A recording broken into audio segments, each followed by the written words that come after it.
नमस्कार दोस्तों, कैसे हो आप सभी। तो आशा करता हूं कि आप सभी स्वस्थ होंगे, अपना ध्यान रख रहे होंगे। तो एडवांस सीरीज में आप सभी का फिर से हार्दिक स्वागत और अभिनंदन है।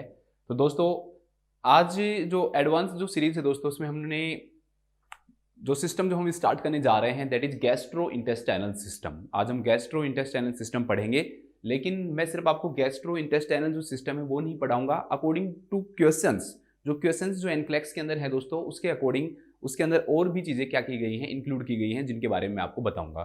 That are first one, we will discuss about the all diseases that are related to the gastro intestinal system. मतलब इससे रिलेटेड जितनी भी जो डिजीजेज आएंगी दोस्तों, एनाटॉमिक का जो पोर्शन आएगा वो मैं डिजीज के अकॉर्डिंग आपको पढ़ाऊंगा। साथ में दोस्तों जो भी डिजीज हैं जो गैस्ट्रो इंटेस्टाइनल सिस्टम के अंदर इंक्लूडेड हैं, उन सब के बारे में हम डिस्कस करेंगे।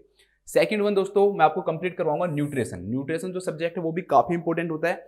सबसे अच्छा फायदा क्या होता है दोस्तों न्यूट्रिशन सब्जेक्ट का, कुछ जो बच्चे हैं वो स्किप कर देते हैं कि एक छोटा सा सब्जेक्ट है, क्या काम आएगा, छोड़ भी देंगे तो क्या होगा दोस्तों। तो इसके जो क्वेश्चंस होते हैं ना, वो ऐसे होते हैं कि जो हमें क्या करते हैं, हमें 3-4 नंबर ज्यादा देते हैं, जो कि बाकी बच्चे जो जिस सब्जेक्ट को छोड़ देते हैं दोस्तों, और इजीली नंबर मिल जाते हैं। इसका रीजन क्या है कि जो न्यूट्रिशन जो सब्जेक्ट है ना, उसमें इतने ज्यादा टफ क्वेश्चंस नहीं पूछे जाते। जैसे मेडिकल सर्जिकल नर्सिंग है, उसका कोई एंड नहीं है वो, ठीक है। उसमें कैसा भी क्वेश्चन आ सकता है, कोई जरूरी नहीं होता कि जो चीज हम पढ़े वही आए। कुछ क्वेश्चंस ऐसे भी होंगे जो बिल्कुल भी हमारी रेंज में नहीं होंगे, ठीक है। कुछ इजी भी होते हैं, कुछ मीडियम भी होते हैं। बट न्यूट्रिशन जो सब्जेक्ट है वो इतना बड़ा सब्जेक्ट नहीं है, तो वो उसके अकॉर्डिंग इतने टफ क्वेश्चंस भी उसमें नहीं देते हैं। तो न्यूट्रिशन सब्जेक्ट जो भी बच्चा पूरा करेगा ना, उसको ये फायदा मिलेगा दोस्तों कि वो और बच्चों से ज्यादा उसके, चाहे कुछ एग्जाम में ऐसा भी होता है दोस्तों, देखो एक भी क्वेश्चन आ जाए, कुछ में 2 भी आ जाए, 3 भी आ जाए, 4 क्वेश्चन इसमें आ सकते हैं। तो ये सीधे सीधे आपको क्या करते हैं दोस्तों, और जो स्टूडेंट्स होते हैं उनसे थोड़ा सा वो क्या करते हैं, आगे करते हैं। इसके बाद में जो गैस्ट्रो इंटेस्टाइनल जो सिस्टम है दोस्तों, उससे रिलेटेड जो फंडामेंटल जो सब्जेक्ट है ना, उसके कुछ प्रोसीजर्स हैं, उनके बारे में भी हम बात करेंगे। लाइक दैट कोलोस्टोमी के बारे में बात करेंगे हम, ठीक है। टोटल पैरेंटरल जो न्यूट्रिशन है, टीपीएन के बारे में बात करेंगे। हम बात करेंगे दोस्तों एनीमा के बारे में, हम बात करेंगे दोस्तों एनजी ट्यूब के बारे में। इसके अलावा पैरासेंटेसिस एंड एंडोस्कोपी, ये जो प्रोसीजर है दोस्तों, वो भी मैं आपको किसमें पढ़ाऊंगा, गैस्ट्रो इंटेस्टाइनल जो सिस्टम है दोस्तों, उसके अंदर हम क्या करेंगे, डिस्कस करेंगे। ये हमारी एडवांस सीरीज की सिर्फ 47वीं क्लास है, कोई बहुत ज्यादा क्लासेस नहीं हुई हैं दोस्तों। और सिर्फ 47वीं क्लास के अंदर भी हमने अभी तक काफी चीजें पढ़ ली हैं। और अगर हम गैस्ट्रो इंटेस्टाइनल सिस्टम की बात करें तो उसकी सिर्फ कौन सी क्लास है दोस्तों, आपकी पहली क्लास है। मतलब आज से ही हम गैस्ट्रो इंटेस्टाइनल जो सिस्टम है दोस्तों वो शुरू करेंगे, जिसमें ये सारी चीजें हम पढ़ेंगे।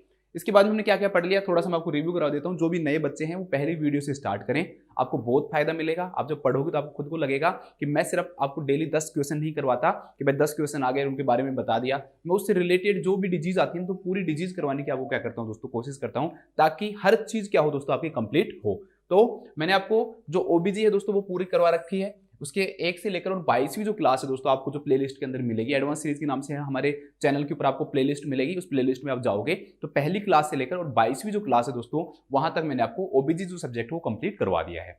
इसके बाद में दोस्तों मोस्ट इंपोर्टेंट सिस्टम जो आता है एंडोक्राइन सिस्टम। कोई ही ऐसा एग्जाम होगा जिसमें अगर मेडिकल सर्जिकल नर्सिंग से क्वेश्चन आए और एंडोक्राइन से नहीं आए। आप जो भी बच्चा एग्जाम देता है उनको भी ये पता है कि जो एंडोक्राइन जो सिस्टम है दोस्तों वो कितना इंपॉर्टेंट होने वाला है। तो एंडोक्राइन सिस्टम में हम बात करेंगे दोस्तों कौन सी क्लास के अंदर, 23 से लेकर और 29 जो क्लास है दोस्तों, 23वीं से 29वीं क्लास जो आपको प्ले लिस्ट में मिलेगी, उसमें हमने एंडोक्राइन सिस्टम के बारे में बात की है।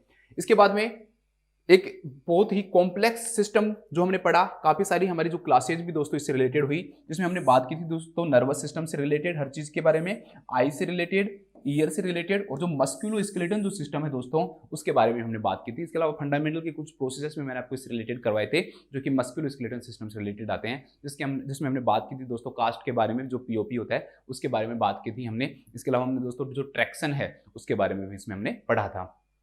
ये जो क्लासेस है दोस्तों ये आपको प्लेलिस्ट में मिलेंगी, क्लास नंबर 30 से लेकर और 46 तक। अब हम कोई टाइम वेस्ट नहीं करेंगे, जैसे कि हम कभी भी नहीं करते हैं, तो उस हिसाब से दोस्तों हम आगे क्या करते हैं, शुरू करते हैं। तो हमारी जो पहला जो क्वेश्चन है दोस्तों वो दे रखा है, क्या दे रखा है एक बार इसको पढ़ो आप, कि ए नर्स इज प्लानिंग, एक नर्स प्लान कर रही है एक कम्युनिटी हेल्थ प्रोग्राम, ठीक है। कई सारे लोगों को एक साथ कम्युनिटी में इंक्लूड करके जब हम हेल्थ के बारे में बताते हैं दोस्तों, तो इसे हम किस नाम जानेंगे, कम्युनिटी हेल्थ प्रोग्राम के नाम से जानेंगे।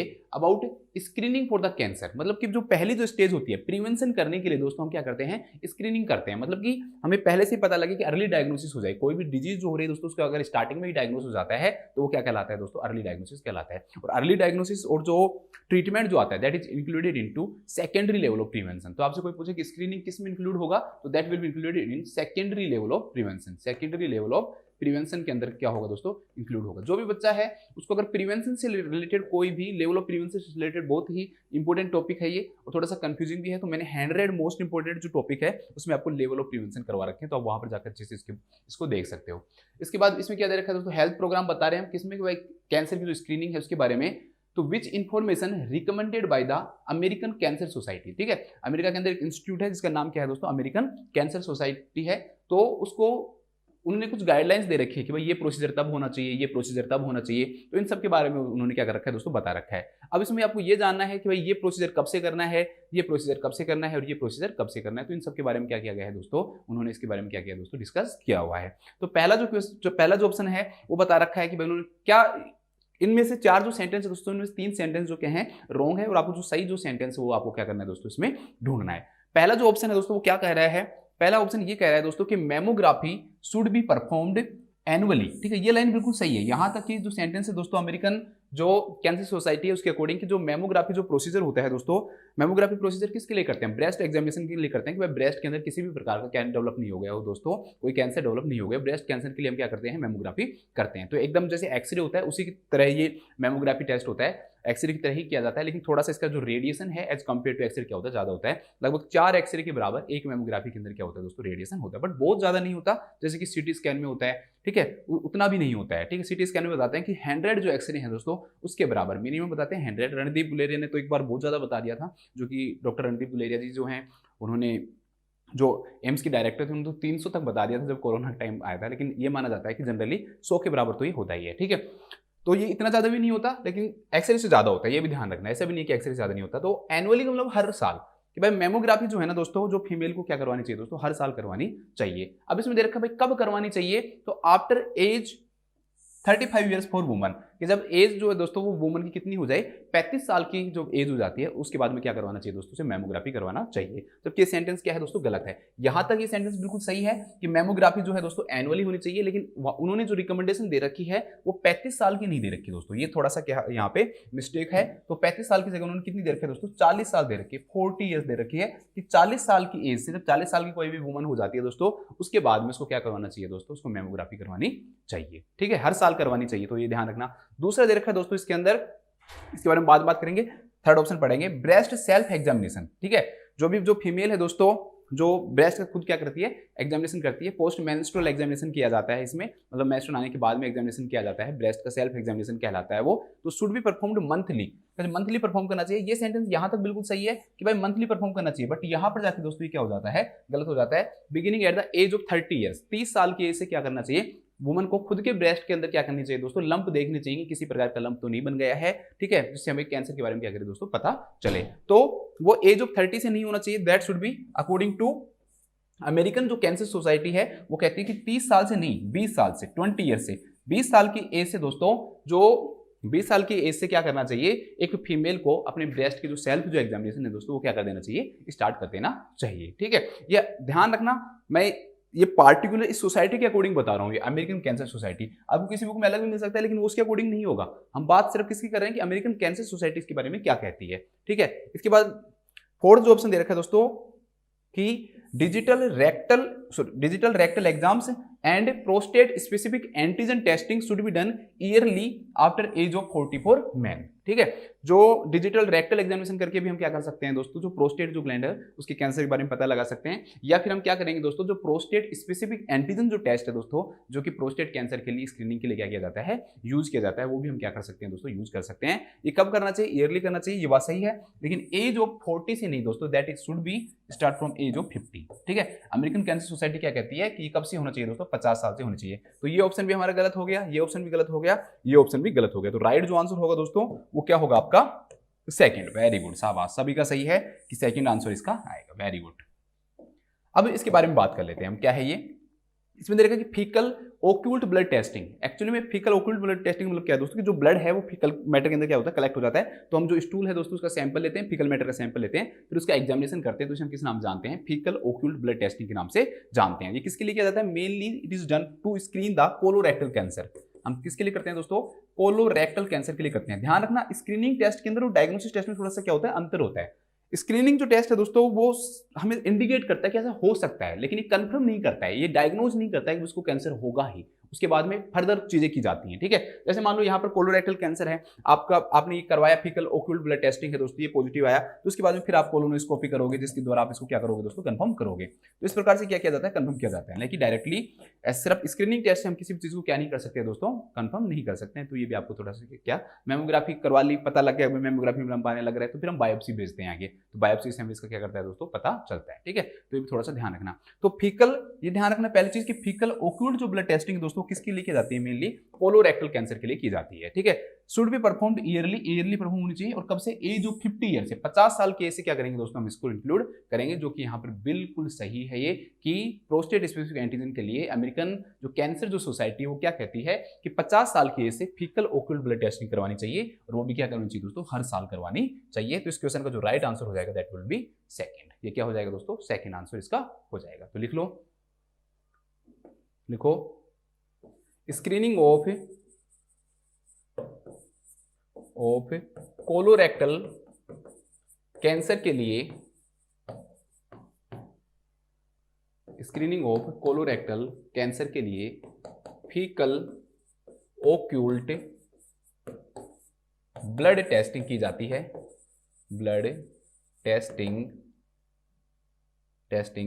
50 साल की उम्र से, 50 ईयर्स की उम्र से प्रति वर्ष की जाती है, ठीक है, एनुअली की जाती है, एनुअली करनी चाहिए, करवानी चाहिए।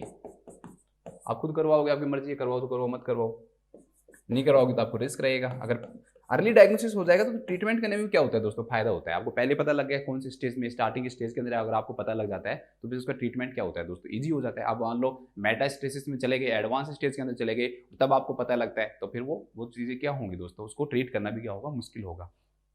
इसलिए इस क्वेश्चन का जो राइट आंसर हो जाएगा दैट वुड बी सेकंड, ये हो जाएगा इसका राइट आंसर, ठीक है। इसके बाद हम नेक्स्ट क्वेश्चन देखते हैं। अब ज्यादातर जितने भी क्वेश्चंस आज की क्लास में होंगे दोस्तों that are mostly related to the nutrition, ठीक है। जो क्वेश्चन की जो सीरीज है मैं कंटिन्यूअस उसी अकॉर्डिंग आपको पढ़ा रहा हूँ, और ज्यादातर जो क्वेश्चंस होंगे दोस्तों वो किससे रिलेटेड है, न्यूट्रिशन से रिलेटेड है आज की क्लास में। मैं ऐसे नहीं कह रहा कि पूरी की पूरा गैस्ट्रोइंटेस्टाइनल सिस्टम ही न्यूट्रिशन है, इसलिए मैंने कहा था कि मैं आपको न्यूट्रिशन जो सब्जेक्ट है दोस्तों वो भी इसमें ही क्या करवाऊंगा दोस्तों, आपको कंप्लीट करवाऊंगा। अब देखो आप, क्वेश्चन क्या है, a nurse is teaching an athletic teenager, ठीक है। एथलेटिक टीनेजर मतलब क्या होगा दोस्तों, कि जो टीनेजर जो है वो क्या है, मस्कुलर है, मसल्स उसकी डेवलप है, ऐसे नहीं कि कमजोर है, ठीक है, ज्यादा मोटा है, तो इस प्रकार का वो उसकी पर्सनैलिटी नहीं है। उसकी जो पर्सनैलिटी है दोस्तों दैट इज एथलेटिक, ठीक है। टीनेजर का मतलब क्या हो गया, जिसमें टीन आता है। तो आप जब काउंटिंग पढ़ते हो तो कहां से कहां तक टीन आता है, 13 से स्टार्ट होकर 19 तक क्या आता है दोस्तों, टीन आता है। तो इसे हम किस नाम से जानते हैं, टीनेजर के नाम से जानते हैं। ऐसे नहीं कि आप कुछ भी बोल दो कि 12 से 18, ये नहीं होता। टीन का मतलब क्या हो गया, 13, 14, 15, 16, 17, 18 एंड 19, 20 आ गया उसमें नहीं। तो 13 से 19 साल का कोई भी पर्सन है दैट इज कॉल्ड टीनेजर। तो टीनेजर है दोस्तों, एथलेटिक पर्सनैलिटी है उसकी, उसको नर्स क्या कर रही है, पढ़ा रही है। किसके बारे में पढ़ा रही है, अबाउट न्यूट्रिशंस के बारे में। किसके बारे में पढ़ा रही है दोस्तों, न्यूट्रिएंट्स के बारे में पढ़ा रही है, ठीक है। जो न्यूट्रिएंट्स होते हैं, कार्बोहाइड्रेट है, प्रोटीन है, फैट है, विटामिन है, मिनरल्स है, तो दीज आर कॉल्ड न्यूट्रिएंट्स। इन्हें हम किस नाम से जानते हैं, न्यूट्रिएंट्स के नाम से जानते हैं। तो इनके बारे में पढ़ा रही है। That provide the quickest source of energy. अब वो पूछ रहा है या फिर वो नर्स उसको खुद बता रही है कि क्या चीज है ऐसी जो आपको सबसे तेज एनर्जी देती है, ठीक है। सबसे तेज जो एनर्जी है दोस्तों वो क्या देती है, ठीक है। तो क्विकेस्ट जो सोर्स ऑफ एनर्जी है वो कौन सा देता है, तो which food selected from a menu indicate to the nurse that the adolescent understood the teaching, ठीक है। तो भाई इनमें से 4 में से ऐसा कौन सा ऑप्शन है जो नर्स ने बताया है उसको, और उसने जब पूछा उसे तो उसने बताया कि हाँ ये जो है दोस्तों ये सबसे तेज एनर्जी देता है। तो आपको सही आंसर ढूंढना है कि इन 4 ऑप्शनों में से ऐसा कौन सा फूड है, इन 4 ऑप्शन में से ऐसा कौन सा फूड है जो हमें क्या देता है दोस्तों, क्विकेस्ट सोर्स ऑफ एनर्जी, जो सबसे तेज हमें एनर्जी देगा वो कौन सा है, ये आपको बताना है मुझे, ठीक है। कौन सा है ये मुझे आप बताओगे। तो क्विकेस्ट सोर्स ऑफ एनर्जी है ना दोस्तों, वो कौन सा फूड देता है ये आप मुझे अब बताओगे, ये मुझे आप बताओगे। तो इसमें पहला जो दे रखा है option that is glass of milk देता है, स्लाइस ऑफ ब्रेड देता है, चॉकलेट कैंडी बार देता है, या फिर ग्लास ऑफ ऑरेंज जूस देता है दोस्तों। अब ध्यान रखो, हम आपको यहां से आगे न्यूट्रिशन में हम क्या कर रहे हैं, एंट्री कर रहे हैं। तो न्यूट्रिशन के बारे में पढ़ते हैं। सबसे पहले हम बात करते हैं दोस्तों कि ये यहां पर हम न्यूट्रिशन में एंट्री कैसे कर रहे हैं। तो क्विकेस्ट सोर्स ऑफ जो एनर्जी है ना दोस्तों that is provided by simple sugar. जो भी फूड दोस्तों जिसमें जो सिंपल शुगर कहलाते हैं ना दोस्तों, उन्हें हम किस नाम से जानते हैं, ये जो फूड होते हैं सिंपल शुगर जो फूड होते हैं दोस्तों, वो क्या करते हैं दोस्तों, हमें क्विकेस्ट फॉर्म ऑफ एनर्जी देते हैं, जो हमें तेज एनर्जी देते हैं, जल्दी से एनर्जी देते हैं, ठीक है, जल्दी से क्या देते हैं, एनर्जी देते हैं। जैसे कि हमने हाइपोग्लाइसेमिया के बारे में पढ़ा था, फिर मैंने आपको मैनेजमेंट ऑफ हाइपोग्लाइसेमिया में बताया था कि हम रूल ऑफ 15 उसमें यूज करते हैं। ठीक है, रूल ऑफ 15 यूज करते हैं। इसमें हम क्या करते हैं, उसको 15 ग्राम क्या देते हैं दोस्तों, कई सारे मैंने आपको ऑप्शन उसमें बताए थे। लगभग आप चीनी से याद रख सकते हो कि मैंने आपको बताया था कि जो टेबल जो शुगर है दोस्तों वो हम उसको देते हैं। ठीक है, तो 15 ग्राम हम उसको क्या दे रहे हैं दोस्तों, चीनी दे रहे हैं मान लो। ठीक है, तो वो जो है ना दोस्तों वो उसको देंगे, फिर उसके बाद 15 मिनट के बाद हम उसका ग्लूकोज लेवल क्या करते हैं, चेक करते हैं। तो ऐसा आपने उसके जो सिम्टम्स है वो देखते हैं कि वो सही हो रहा है या नहीं हो रहा। तो सिंपल शुगर क्या होती है दोस्तों, कि जो हमें सिंपलेस्ट फॉर्म में होती है, कार्बोहाइड्रेट की सिंपलेस्ट फॉर्म है ये, simplest form of carbohydrate, simplest form of carbohydrate. Carbohydrate की जो सिंपलेस्ट फॉर्म होती है, जिनका जो डाइजेशन है ना दोस्तों वो बहुत जल्दी हो जाता है और बहुत जल्दी क्या कर देते हैं, हमारी बॉडी को एनर्जी देती है, उन्हें हम किस नाम जानते हैं, सिंपल शुगर के नाम से जानते हैं। अब हम शुगर पढ़ रहे हैं तो हमें पता होना चाहिए दोस्तों कि क्या है ये, एक कार्बोहाइड्रेट है। अब हम कार्बोहाइड्रेट के बारे में आपको पढ़ाता हूँ, जल्दी जल्दी हम देखेंगे, क्योंकि बहुत ऐसा नहीं है, क्योंकि एक्चुअली में हम न्यूट्रिशन सब्जेक्ट को भी अगर पढ़ें तो न्यूट्रिशन सब्जेक्ट भी 20 से 25 घंटे का होगा, और ये जो हमारी पूरी क्लास है दोस्तों ये भी 15 से 16 घंटे की क्लासेज बनेगी हमारी लगभग गैस्ट्रोइंटेस्टाइनल सिस्टम की। तो हम बात करते हैं दोस्तों कार्बोहाइड्रेट के बारे में बात करते हैं, जल्दी जल्दी क्वेश्चंस बताऊंगा कि कहाँ से क्वेश्चन बनते हैं, क्या बनते हैं, तो उनके बारे में हम डिस्कस करते रहेंगे। सबसे पहला आपको ये पता होना चाहिए कि वर्ड क्यों आया कार्बोहाइड्रेट। तो दोस्तों कार्बोहाइड्रेट वर्ड इसलिए आया क्योंकि इसके अंदर दो वर्ड हैं, एक है कार्बन एंड सेकंड इसके अंदर हाइड्रेट। कार्बन का मतलब कार्बन और हाइड्रेट का मतलब दोस्तों वाटर।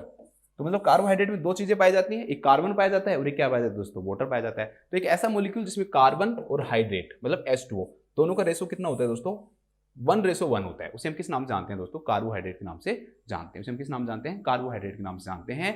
तो क्या तो ये ऐसे देगा कि भाई कार्बोहाइड्रेट में कार्बन और हाइड्रोजन का रेशो क्या होता है, या इसको हम इस प्रकार से भी लिख सकते हैं, जैसे कार्बन है, अगर हम इसमें तीन चीजों का रेशो देखें, कार्बन का देखें, हाइड्रोजन का देखें और ऑक्सीजन का देखें, कार्बन का देखें, हाइड्रोजन का देखें और ऑक्सीजन का देखें दोस्तों, तो क्या आएगा रेशो बताओ। इसमें कार्बन काउंट करो कितने दिख रहे हैं, एक, मुझे तो कोई 2 नहीं लग रहा, कहीं 3 नहीं लग रहा, तो कार्बन का रेशो 1 रहेगा। हाइड्रोजन कितने दिख रहे हैं दोस्तों इसके अंदर, आप 1 दिख रहे हैं, 2 दिख रहे हैं, 3, तो 2, तो हाइड्रोजन 2 दिख रहे हैं। और ऑक्सीजन कितने दिख रहे हैं दोस्तों आपको, 1 दिख रहे हैं। तो एक ऐसा मॉलिक्यूल है कार्बोहाइड्रेट जिसके अंदर कार्बन, हाइड्रोजन और ऑक्सीजन, देखो आप घबराना मत कि केमिस्ट्री है, बिल्कुल सिंपल, केमिस्ट्री कुछ भी नहीं है, बहुत सिंपल है। ठीक है, कार्बन, हाइड्रोजन और जो ऑक्सीजन है दोस्तों जिसका रेशो 1:2:1 हो, वो क्या कहलाते हैं दोस्तों, कार्बोहाइड्रेट कहलाते हैं। ठीक है, क्या कहलाते हैं, कार्बोहाइड्रेट कहलाते हैं। अगर हम इसका इंपेरिकल फॉर्मूला देखें, मतलब कि काउंट करके देखें भाई कितने कार्बन कार्बन हाइड्रोजन है, तो उसे हम किस नाम जानते हैं दोस्तों, इंपेरिकल फॉर्मूला के नाम से जानते हैं। उसे हम किस नाम जानते हैं, इंपेरिकल फॉर्मूला। इंपेरिकल फॉर्मूला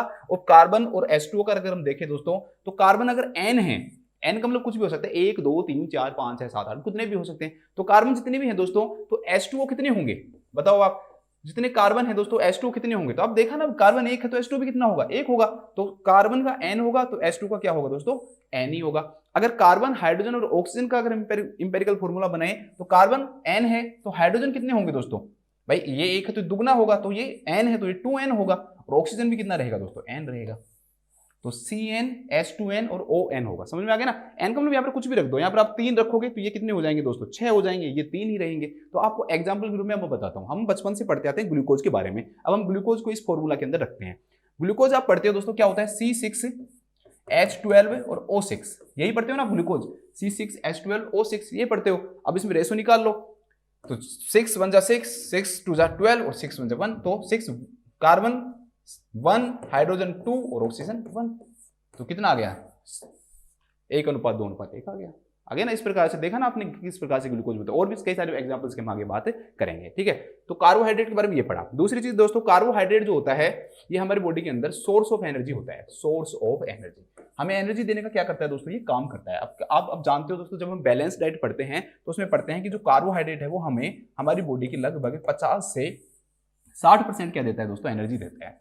एक बैलेंस डाइट के अंदर कार्बोहाइड्रेट कितना इंक्लूड होना चाहिए, 50 से 60% होना चाहिए। लेकिन जो हम इंडियन है वो ज्यादा कंज्यूम करते हैं कार्बोहाइड्रेट को। ठीक है, जो कि करना नहीं चाहिए, जो कि हम जो करते हैं वो 60 to 70% करते हैं। ठीक है, जब हम एवरेज निकालते हैं कि इंडियन जो पीपल हैं वो कितना कार्बोहाइड्रेट कंज्यूम करते हैं, तो वो करते हैं कितना, 60 to 70% करते हैं, जबकि करना कितना चाहिए, 50 to 60%। तो देखो हम जितनी एनर्जी ले रहे हैं, मान लो हम 100% एनर्जी ले रहे हैं, तो उसमें से सबसे ज्यादा एनर्जी हमें कौन देता है दोस्तों, कार्बोहाइड्रेट देता है। 50 से 60% जो एनर्जी है दोस्तों वो हमें कौन दे रहा है, कार्बोहाइड्रेट दे रहा है। ठीक है, इसके अलावा दोस्तों कार्बोहाइड्रेट जो है वो हमारी कार्बोहाइड्रेट का जो रिजर्व फॉर्म जो एनर्जी का होता है, रिजर्व फॉर्म ऑफ एनर्जी, जो हमारी बॉडी के अंदर कार्बोहाइड्रेट जिस फॉर्म के अंदर क्या होता है दोस्तों, रिजर्व होता है कि हमें भाई बाद में जरूरत पड़े तो क्या आ जाएगा, वो काम आ जाएगा, तो उसे हम किस नाम जानेंगे, रिजर्व फॉर्म के नाम से जानेंगे। तो कार्बोहाइड्रेट की कौन सी फॉर्म है, ऐसे तो है नहीं कि ग्लूकोज के रूप में स्टोर होता है, स्टोरेज फॉर्म, मतलब जब जरूरत हो तो वो वापस से ग्लूकोज में क्या हो जाए, कन्वर्ट हो जाए और हमें एनर्जी दे। तो जो स्टोरेज जो फॉर्म होती है दोस्तों, वो कार्बोहाइड्रेट की क्या होती है, ग्लाइकोजन होती है। ठीक है, ये क्वेश्चन कई बार पूछा जा सकता है या पूछा भी गया है कि भाई इसकी जो कार्बोहाइड्रेट है दोस्तों, उसकी जो रिजर्व फॉर्म है एनर्जी देने की, वो कौन सी होती है दोस्तों, ग्लाइकोजन होती है। ठीक है, हमारी बॉडी के अंदर जो ग्लाइकोजन है, लगभग 500 ग्राम ग्लाइकोजन क्या होता है दोस्तों, स्टोर होता है। मेनली स्टोर होता है किसके अंदर, लीवर के अंदर, इसके अलावा मसल्स के अंदर और फिर ब्रेन के अंदर। लेकिन सबसे ज्यादा जो होता है ना दोस्तों, दैट इज लीवर। कुछ बुक्स में ब्रेन दिया भी नहीं होता है, लेकिन ये मैंने एक अच्छी बुक के अंदर देख के आपको बताया। तो लीवर जो है दोस्तों, उसके अंदर सबसे ज्यादा मात्रा में ग्लाइकोजन क्या होता है, स्टोर होता है। ठीक है, क्या होता है, स्टोर ग्लाइकोजन होता है। जैसे प्लांट जो होते हैं उनके अंदर एनर्जी किस फॉर्म में होती है, स्टार्च के फॉर्म में होती है। प्लांट में किस फॉर्म में होती है दोस्तों, स्टार्च की फॉर्म में होती है। उस स्टार्च को हम क्या करते हैं, कंज्यूम करते हैं। ठीक है, उसी को खाते हैं हम। तो जो ह्यूमन बीइंग है उनके अंदर स्टोरेज फॉर्म क्या होती है दोस्तों, आपकी ग्लाइकोजन होती है। और बाकी के फंक्शंस की हम बाद में बात करेंगे। इसके बाद एक क्वेश्चन आता है दोस्तों कि केमिकली कार्बोहाइड्रेट क्या है। केमिकली जो कार्बोहाइड्रेट है या केमिकल क्या है कार्बोहाइड्रेट में, तो उसको हम बोलते हैं दोस्तों पॉलीहाइड्रोक्सी एल्डिहाइड और polyhydroxy ketone. Polyhydroxy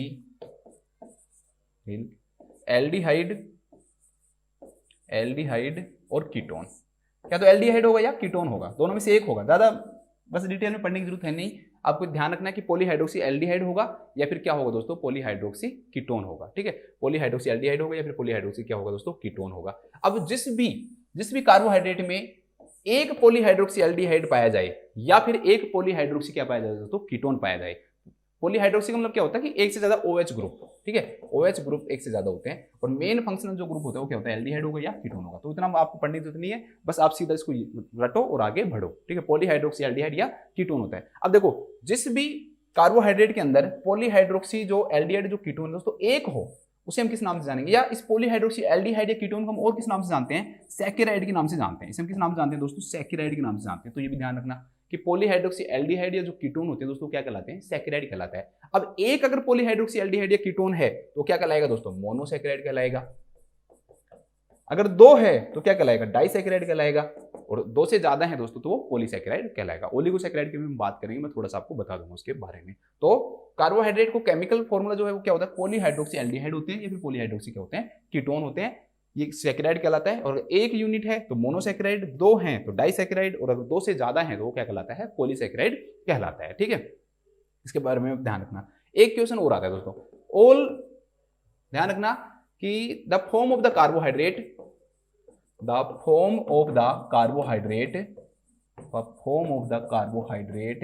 that is sweet in taste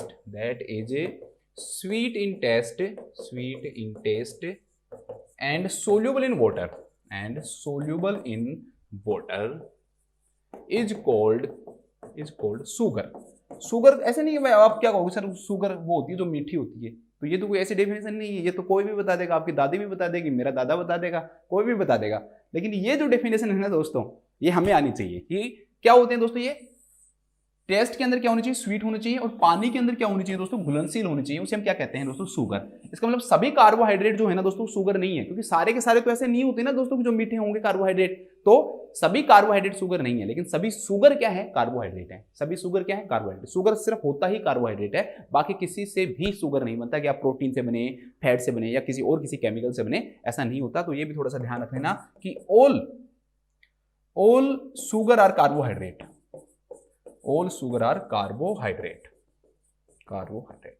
but all carbohydrate are not sugar,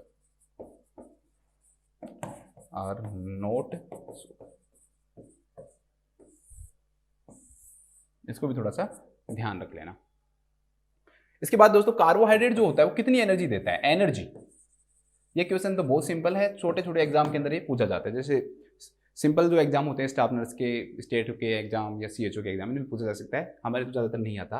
1 ग्राम जो कार्बोहाइड्रेट है दोस्तों, ये 4 किलो कैलोरी एनर्जी देता है। कई बार अब नया जो ट्रेंड है दोस्तों, उसमें जूल में पूछ सकते हैं, तो 17 किलो जूल। ठीक है, कुछ बुक्स में 16 भी मिलेगा आपको, लेकिन आपको इतना ही याद रखना है, 17 किलो जूल क्या देते हैं दोस्तों, एनर्जी देता है। ठीक है, प्रोटीन जो होता है वो भी 4 देता है, प्रोटीन जो होता है वो भी 4 देता है, लेकिन फैट जो होता है वो 9 देता है। तो ये 17 किलो जूल देता है और ये 9 के अंदर लगभग आएगा 37 किलो जूल। अगर किलो जूल में पूछता है दोस्तों तो 37 किलो जूल देता है, ठीक है। तो क्योंकि ये तो सबको आने लग गए ना 4 तो ये थोड़ा सा आपको ध्यान रखना है। एक्चुअली में 16 पॉइंट कुछ ग्राम देता है, इसलिए उसको हम लगभग कितना मान लेते हैं दोस्तों, 17 मानते हैं, ठीक है। ये 4 भी पूरा नहीं होता, 3 पॉइंट कुछ होता है, लेकिन हम इसी को पढ़ते हैं और इसी को इंक्लूड करते हैं, तो ज़्यादा डिटेल में हम जाते ही नहीं है। तो ये हमें क्या देता है दोस्तों, एनर्जी भी क्या करता है, प्रोवाइड करता है, सिंपल सी बात है। अब आ जाओ नेक्स्ट। अब हम बात करेंगे दोस्तों क्लासिफिकेशन ऑफ द कार्बोहाइड्रेट की। क्लासिफिकेशन ऑफ कार्बोहाइड्रेट, कार्बोहाइड्रेट में CHO लिखूंगा, ठीक है, थोड़ा सा ध्यान रखना। कार्बोहाइड्रेट को मैं CHO लिखूंगा तो आप कार्बोहाइड्रेट समझ जाना है इसको थोड़ा सा, या फिर मैं CH लिख देता हूँ, कार्ब लिख देता हूँ, carb, that would be more better, क्योंकि कार्बोहाइड्रेट को कार्ब बोलते भी हैं, कार्ब, ये सही रहेगा। क्लासिफिकेशन ऑफ कार्बोहाइड्रेट की हम बात करें दोस्तों तो इसे हम 3 भागों में क्या करते हैं, डिवाइड करते हैं। मैंने आपको पहले समझा रखा है कि केमिकली क्या है, पॉलीहाइड्रोक्सी एल्डिहाइड या कीटोन है। तो एक यूनिट होगी तो क्या कहलाएगा दोस्तों, मोनोसैकेराइड कहलाएगा। एक यूनिट होगी तो क्या कहलाएगा, मोनोसैकेराइड कहलाएगा। 2 यूनिट होगी तो क्या कहलाएगा दोस्तों, डाइसैकेराइड कहलाएगा, डाइसैकेराइड। और अगर 3 यूनिट होगी दोस्तों तो क्या कहलाएगा, 3 या उससे ज्यादा यूनिट होगी तो क्या कहलाएगा, पॉलीसैकेराइड कहलाएगा। कुछ बुक्स होते हैं दोस्तों उनमें ओलिगोसैकेराइड दिया हुआ होता है, लेकिन वो जरूरी नहीं होता हमारे लिए पढ़ना। तो ओलिगो जो सैकेराइड है दोस्तों, उसके अंदर लगभग 3 से लेकर और 10 यूनिट तक पाई जाती है। 3 से लेकर और 10 यूनिट तक अगर पाई जाती है तो उसे हम किस नाम जानते हैं, ओलिगोसैकेराइड के नाम से जानते हैं, ठीक है। अब हम बात करते हैं मोनोसैकेराइड की। तो मोनो जो सैकेराइड है दोस्तों, कार्बोहाइड्रेट है ना, कम से कम 3 कार्बन से बनता है। तो 3 को क्या बोलते हैं हम, ट्रायोजेज। और अगर 4 कार्बन से बनेगा तो 4 को क्या बोलेंगे हम, टेट्रोजेज। और अगर 5 कार्बन से बनेगा तो उसको क्या बोलेंगे हम, पेंटोजेज। और अगर 6 कार्बन से बनेगा तो उसे क्या बोलेंगे दोस्तों, हम हेक्सोजेज बोलेंगे। उसे हम किस नाम से जानेंगे, हेक्सोजेज के नाम से जानेंगे। तो ये थोड़ा सा ध्यान रखना। डाइसैकेराइड के अंदर आपको सिर्फ याद रखना है माल्टोज, लैक्टोज और sucrose, lactose and sucrose, maltose, lactose and sucrose के नाम से हम डाइसैकेराइड को जानते हैं।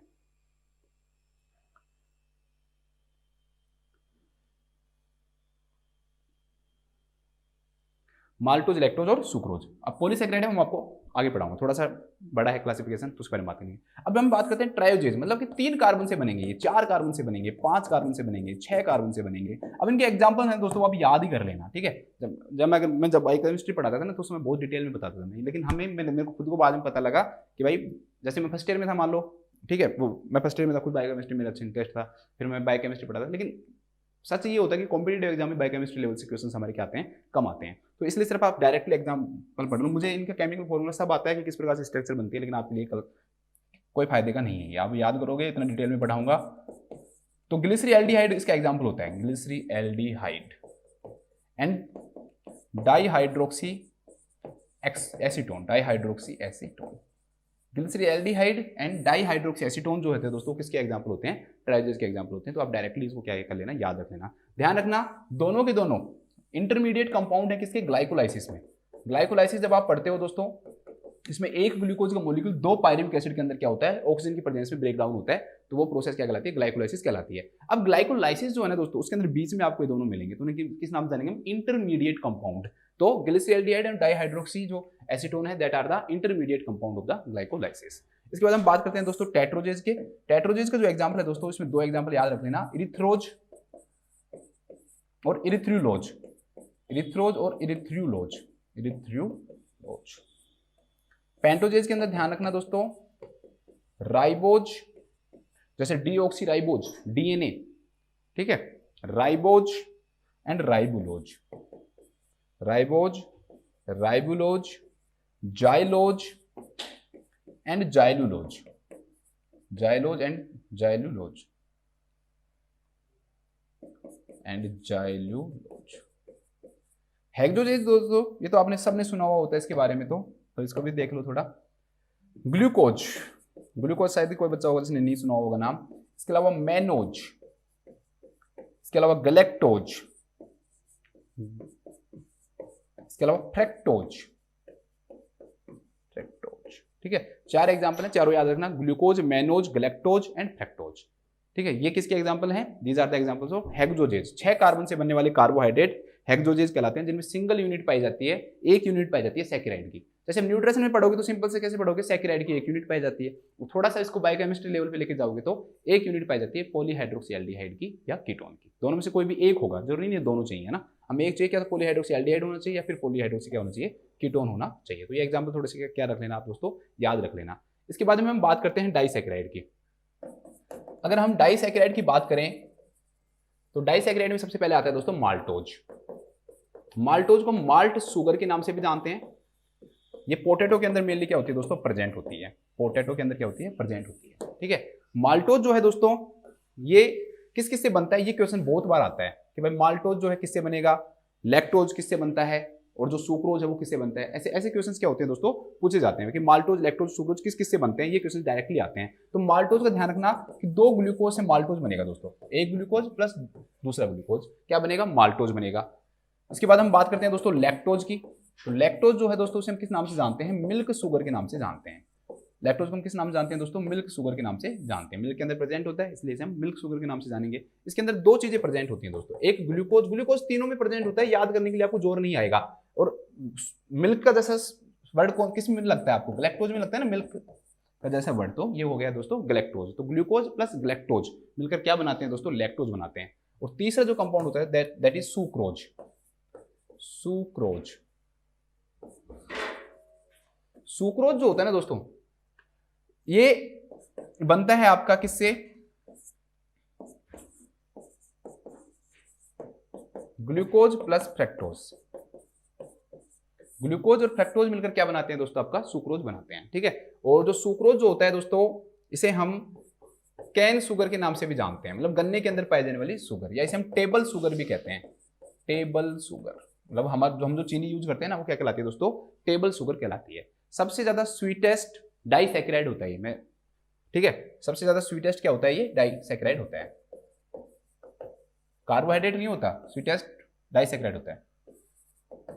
लेकिन फ्रक्टोज से कम स्वीटेस्ट होता है। फ्रक्टोज जो होता है दोस्तों वो इससे ज्यादा होता है। मैं यहाँ पर डाइसैकेराइड की बात करूं, जो कि फ्रक्टोज डाइसैकेराइड थोड़ी है, फ्रक्टोज तो क्या है, मोनोसैकेराइड है। तो ये स्वीटेस्ट डाइसैकेराइड जरूर होता है लेकिन फ्रक्टोज से कम होता है। फ्रक्टोज से क्या होता है दोस्तों, कम होता है। ठीक है, फ्रक्टोज जो है दोस्तों वो किसके अंदर पाया जाता है, फ्रक्टोज मेनली, फ्रक्टोज मतलब फ्रूट्स, वर्ड्स को याद रखो। फ्रक्टोज किसके अंदर पाया जाता है दोस्तों, फ्रूट्स के अंदर पाया जाता है। इसके अलावा जो फ्रक्टोज जो होता है ना दोस्तों, ये ह्यूमन का जो सीमन है उसके अंदर भी क्या होता है दोस्तों, प्रेजेंट होता है। सीमन के अंदर भी क्या होता है, प्रेजेंट होता है। तो फ्रूट्स और सीमन के अंदर क्या पाया जाता है, फ्रक्टोज पाया जाता है। मैं यहाँ पर ये नहीं लिखा रहा हूँ सुक्रोज पाया जाता है, ध्यान रखना, फ्रक्टोज की बता रहा हूँ कि फ्रक्टोज फ्रूट्स में और सीमन के अंदर क्या होता है दोस्तों, प्रेजेंट होता है। तो अब क्वेश्चन आता है कि दोस्तों सुक्रोज के अंदर क्या प्रेजेंट होता है, तो डायरेक्टली ध्यान रखना कि ग्लूकोज और फ्रक्टोज। अब इनको तोड़ने के लिए देखो हमारा जो बॉडी सिस्टम है वो डाइजेशन में कैसे काम करता है दोस्तों, कि भाई बड़े मोलिक्यूल को छोटे मोलिक्यूल में हमें तोड़ना है। ठीक है, तो बड़े मोलिक्यूल को छोटे मोलिक्यूल में तोड़ने के लिए क्या चाहिए दोस्तों, एंजाइम चाहिए। तो हमारी जो इंटेस्टाइनल म्यूकोसा है, जो हमारी इंटेस्टाइन है मेनली स्मॉल इंटेस्टाइन, उसकी जो म्यूकोसा है दोस्तों उसके अंदर 3 एंजाइम पाए जाते हैं। इन तीनों के लिए, इन तीनों के लिए क्या एंजाइम पाए जाते हैं दोस्तों, 3 एंजाइम पाए जाते हैं। तो पहला जो एंजाइम है दोस्तों वो माल्टोज के नाम से बनेगा, माल्टेज। कौन सा एंजाइम पाया जाता है, माल्टेज, माल्टेज। ठीक है, वो किस में तोड़ेगा इसको, भाई जिस चीज से बना हुआ है उसमें तोड़ेगा। तो माल्टोज किससे बना है, ग्लूकोज प्लस ग्लूकोज में तोड़ेगा।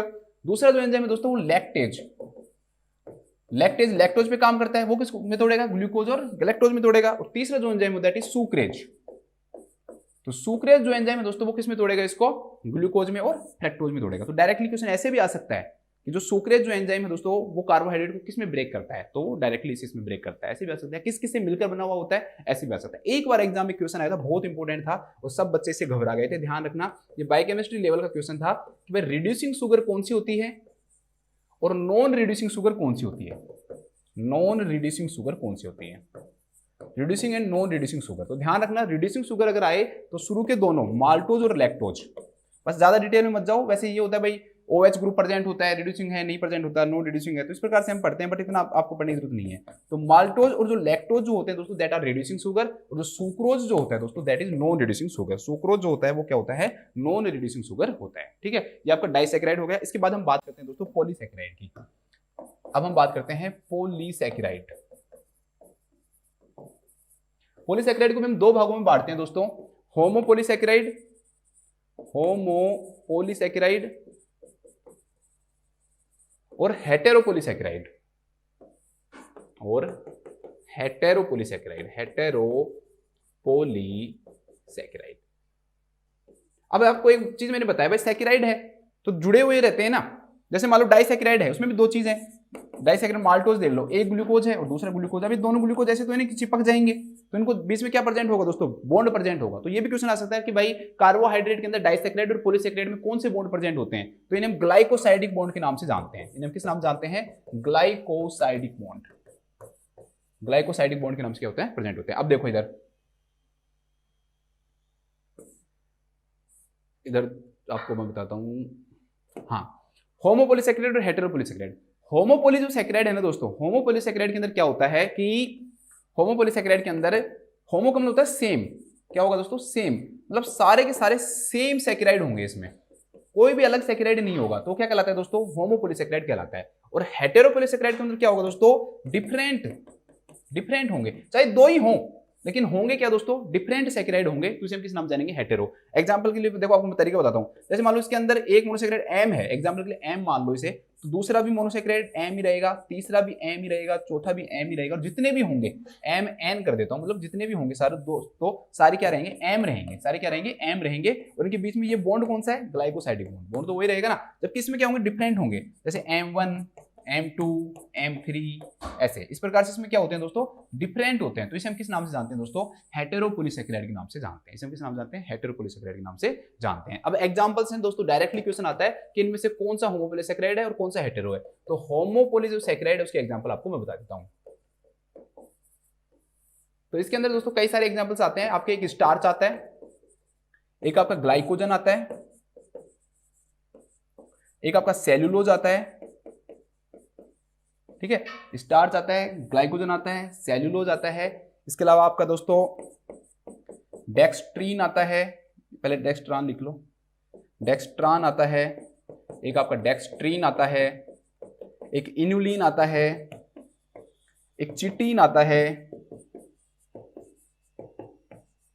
ठीक है। तो इनको डायरेक्टली पूछ सकता है भाई कौन से प्रकार के हैं ये, तो ये होमोपोलीसैकेराइड है, दीज आर द होमोपोलीसैकेराइड। और दूसरा एक क्वेश्चन आता है दोस्तों हेटेरोपोलीसैकेराइड से, हेटेरोपोलीसैकेराइड। हेटेरो अगर हम पोलीसैकेराइड की बात करें दोस्तों, डिफरेंट डिफरेंट यूनिट होंगी हेटेरोपोलीसैकेराइड के अंदर। तो इसके एग्जांपल दो हैं दोस्तों, वो आते हैं आपके heparin, hyaluronic acid, hyaluronic acid and chondroitin sulphate, कॉन्ड्रियोटिन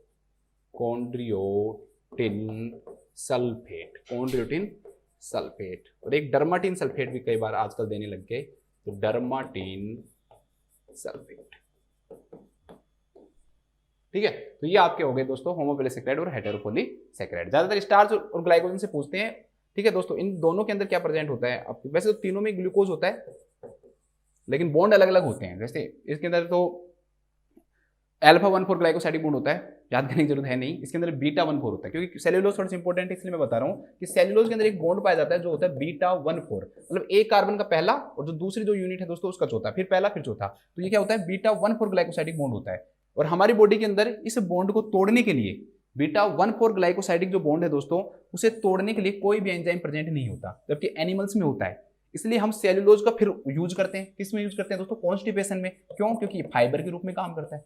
किसके रूप में काम करता है, फाइबर के रूप में। क्यों, क्योंकि ये जो फीकल मैटर है उसको क्या करेगा दोस्तों, उसको रिड्यूस करेगा, फीकल मैटर को क्या करेगा, इंक्रीज करेगा। तो ये या हम कहीं कॉन्स्टिपेशन में क्या करेगा दोस्तों, ये खत्म करेगा। इसलिए जो सेल्यूलोज है उसे हम फाइबर डाइट के रूप में क्या करते हैं दोस्तों, यूज करते हैं। क्यों, क्योंकि इसको तोड़ने वाला जो बॉन्ड है बीटा 1,4 जो ग्लाइकोसाइडिक जो बॉन्ड है दोस्तों, वो क्या होता है इसके अंदर प्रेजेंट होता है। डायरिया के अंदर जो फीकल मैटर उसको कम किया जाता है, और कॉन्स्टिपेशन के अंदर क्या किया जाएगा, फीकल मैटर को इंक्रीज किया जाएगा, ठीक है, इंक्रीज किया जाता है। बल्क फॉर्म बनाई जाती है, वाटर जो कंटेंट है वो क्या किया जाता है, इंक्रीज किया जाता है, बढ़ाया जाता है, ठीक है। फीकल मैटर इंक्रीज होता है, कम नहीं होता। फीकल मैटर स्टूल जो है दोस्तों वो इंक्रीज होगा, जबकि डायरिया के अंदर क्या होगा दोस्तों, डिक्रीज होगा। इसलिए हम डायरिया में कौन सी डाइट देते हैं, लो रेजिड्यू डाइट देते हैं। यहाँ पर हाई फाइबर देंगे कॉन्स्टिपेशन में, जबकि उसमें क्या देते हैं, लो रेजिड्यू डाइट देते हैं, ताकि कम फीकल मैटर बने। उसके बारे में मैं समझाऊंगा आपको आगे, ये टॉपिक आएगा आपको तो मैं वहां पे बताऊंगा। अब हम फंक्शंस की बात करते हैं एक बार। अब फंक्शंस में आपको सारी चीजें करवा दूंगा। आपको दिमाग में याद होगा सर ये क्या है, ये तो आपने बताया ही नहीं कि ये क्या काम आ रहा है। तो सारी चीजें हम इन सब के एग्जाम्पल्स जो है मैं आपको फंक्शंस में बताता जाऊंगा।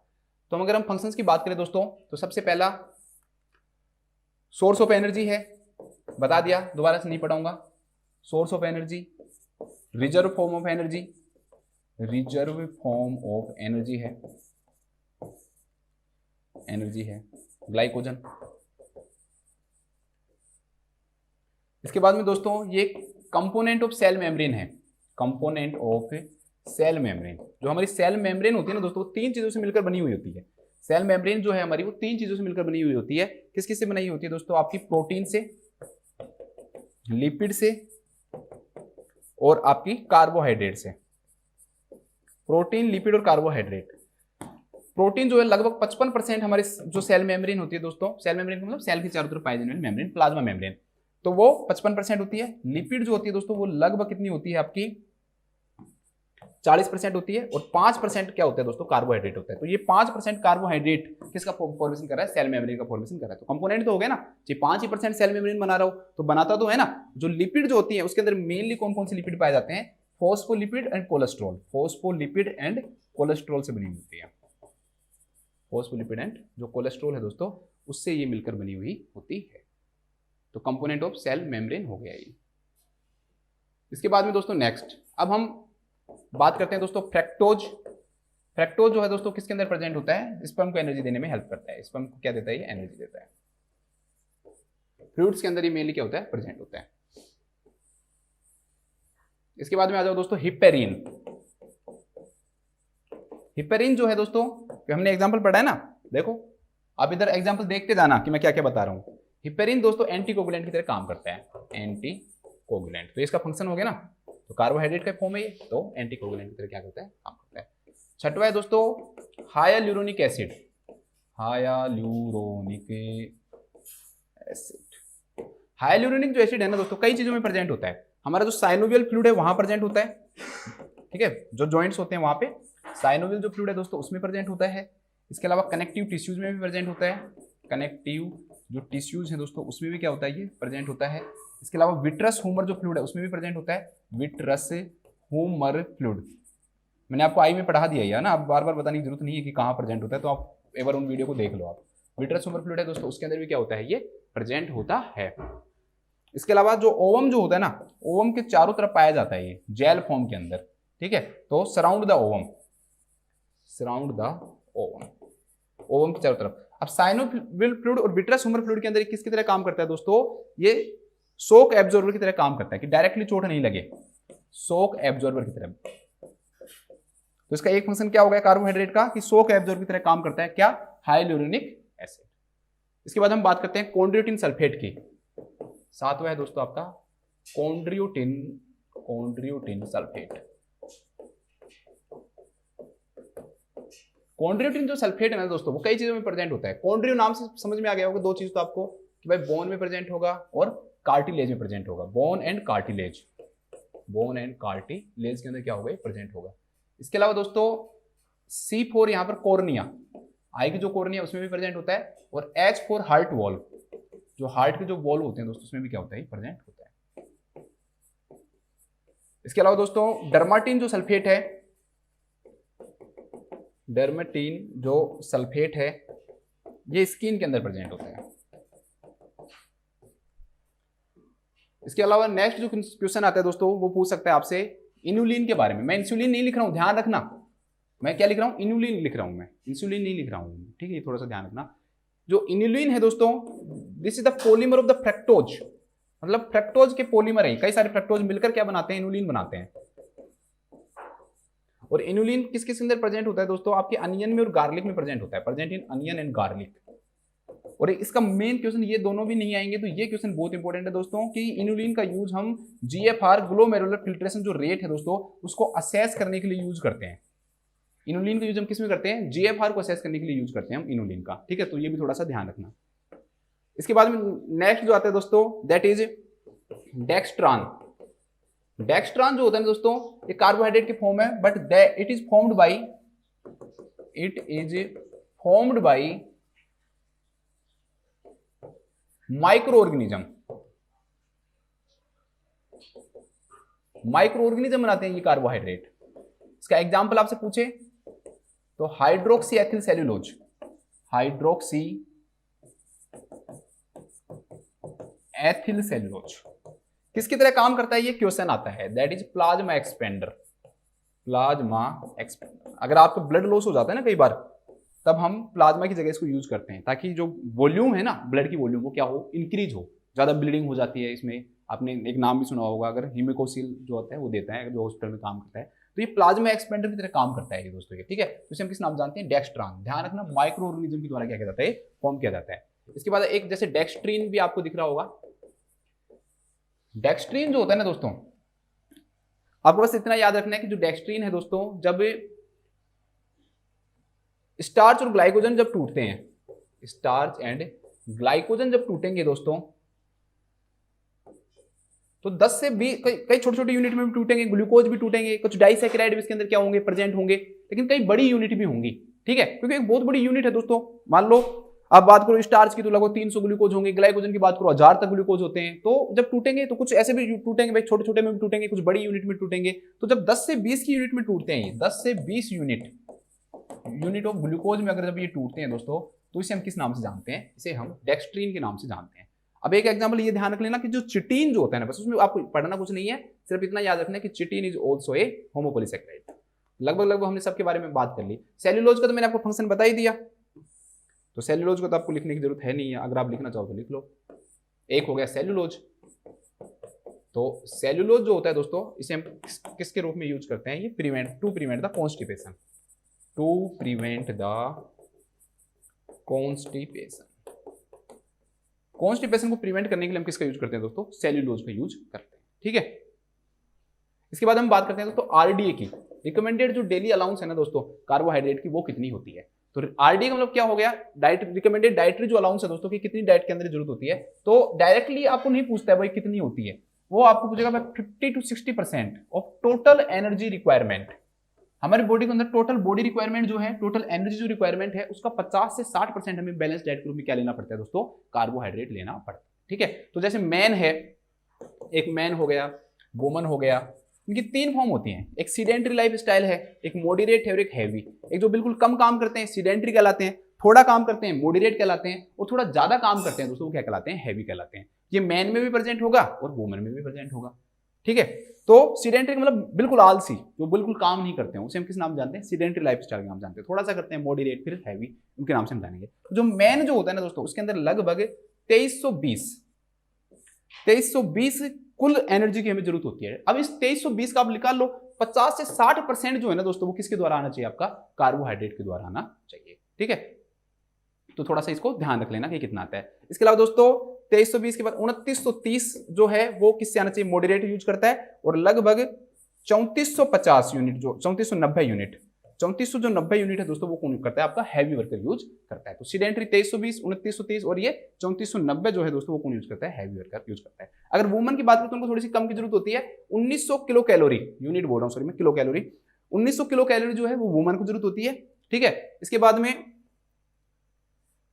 2230 यूनिट किसको, मॉडरेट वाले को, और जो हैवी है ना दोस्तों उसको कितने की यूनिट होगी, लगभग 2750 यूनिट की, सॉरी किलो कैलोरी की, मैं यूनिट बोल रहा हूं बार बार, किलो कैलोरी ध्यान रखना, ठीक है, मेरे मुंह से यूनिट निकल रहा है, किलो कैलोरी की जरूरत होगी कितनी, 2750। तो इनका 50 से 60% निकाल लो। कोई सीडेंट्री है तो 2320 है, मॉडरेट 2930 है, हैवी है 3490 है, इसी प्रकार आप इसमें भी निकाल सकते हो। These all datas are taken from national nutrition institute, ठीक है, national institute of nutrition, NIN के नाम से जानते हैं, national institute of nutrition Hyderabad, वहां से डाटा लिया गया। उन्होंने यहां तक भी बताया है, जैसे वुमन है दोस्तों, वो प्रेग्नेंट है, तो जो भी है, जैसे मान लो कम काम करने वाली है, चाहे वो मॉडरेट हो चाहे हैवी हो, आप उसके अंदर और क्या कर दोगे, ऐड कर दोगे। तो कितना ऐड कर दोगे, तो वो बताएंगे प्रेगनेंसी के अंदर 350 किलो कैलोरी, और लैक्टेशन जो है ना दोस्तों, प्रेगनेंसी में 350 और लैक्टेशन जो है दोस्तों उन्होंने 520 बताया है, ठीक है, कितना बताया, 520 बताया, जो कि कुछ बुक्स में आपको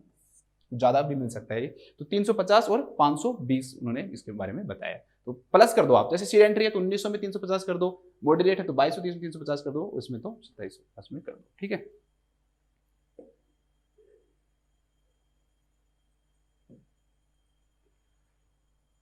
तो इस प्रकार ये 2730 आएगा, सॉरी यार, दैट इज 2730।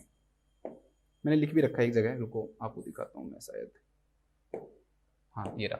मैन के अंदर 2320, 2730 और 3490, या 1900, 2230 और 2850। ठीक है, और तो मैंने सही बताया ना, हाँ और सही 1900, 2230 और 2750। ठीक है, ध्यान रखना ये 2730 का लेना है इसको। तो ये मैन और वुमन के अंदर क्या होगी, कैलोरी रिक्वायरमेंट होगी। मैं सोचा भाई मेरे से गलती हो तो आपको कोई उसका वो नहीं झेलना पड़े, इसलिए मैं लिख के भी लाया हूँ।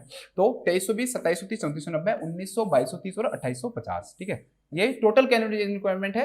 और इसका हम 50 से 60% हम क्या यूज करते हैं दोस्तों, 50 to 60% हम कार्बोहाइड्रेट होना चाहिए इसका। इस एनर्जी का 50 से 60% क्या होना चाहिए, कार्बोहाइड्रेट होना चाहिए।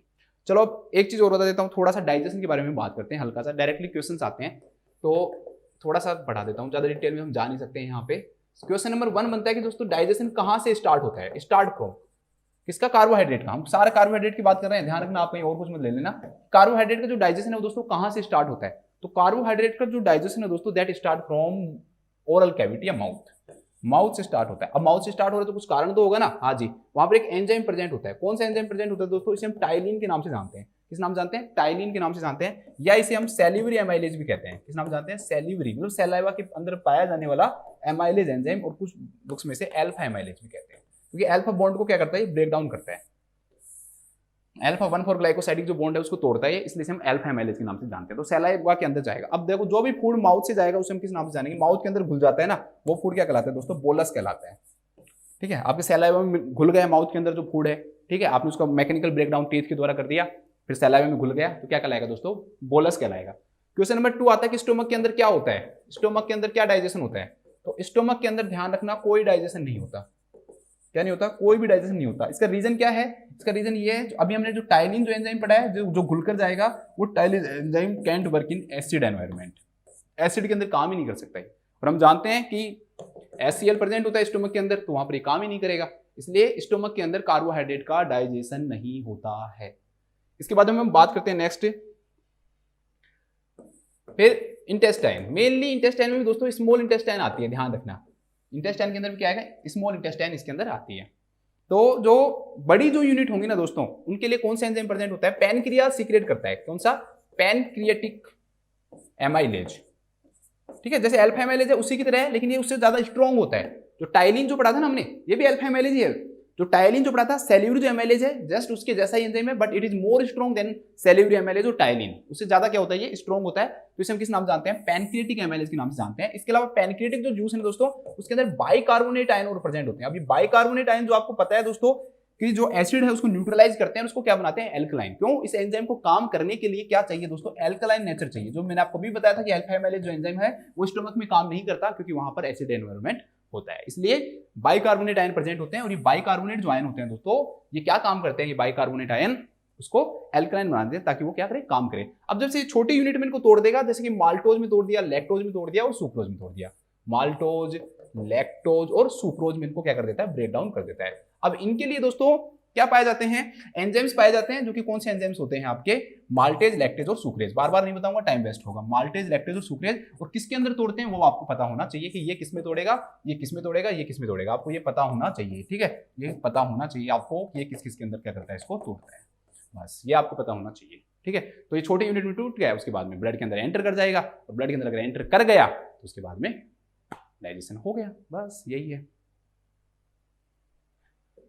अब इसके सोर्सेज की अगर हम बात करें तो कोई इतना ज्यादा इंपॉर्टेंट है नहीं, तो आपको पढ़ने की कुछ जरूरत है नहीं। जैसे टेबल शुगर में होता है, जागेरी के अंदर होता है, सीरियल्स के अंदर होता है। ठीक है, तो सोर्सेज इतनी ज्यादा इंपॉर्टेंट है नहीं।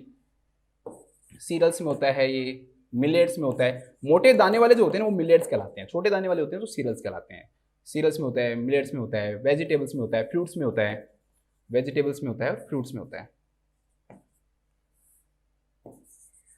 Fructose is also present in Honey. Fructose जो है दोस्तों वो हनी में भी प्रेजेंट होता है, थोड़ा सा ये भी ध्यान रखना। मैंने सीमन बताया और हनी बताया।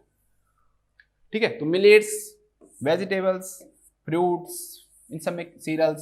सीरियल्स के अंदर व्हीट हो गया, आपका गेहूं हो गया, चावल हो गई। मिलेट्स के अंदर मोटा दाने वाला, बाजरा हो गया, ऐसे वाले। ठीक है, और वेजिटेबल्स हो गए, फ्रूट्स हो गए। अब आप मुझे मतलब सिर्फ बाजरे का दाना पतला होता है, वो उस प्रकार से नहीं होता। एक्चुअली में इसकी कई सारी डेफिनेशंस होती हैं, जिनके अंदर छिलका होता है उसको बाद में हटाया जाता है। जैसे अब गेहूं जो बाली होती है उसमें छिलका होता है, फिर उसको हटाया जाता है तो वो सीरियल्स होते हैं। मिलेट्स डायरेक्टली निकलते हैं। बाजरे का आपने देखा होगा तो उसमें डायरेक्टली दाने होते हैं, छिलके को बाहर निकाल के नहीं निकलते, तो वो मिलेट्स कहलाते हैं। तो अभी तुम्हें थोड़ा सा ध्यान रखना। मैं एग्जाम्पल के रूप में जस्ट आपको बता रहा था कि serial, millets, vegetables and fruits. और भी चीज़ों में होता है प्रेजेंट, थोड़ा थोड़ा तो सब में ही होता है। अब हमारे क्वेश्चंस पे आते हैं दोस्तों। सिंपल जो शुगर होती है ना, ज़्यादातर मोनोसेक्राइड और डाइसेक्राइड भी होती हैं।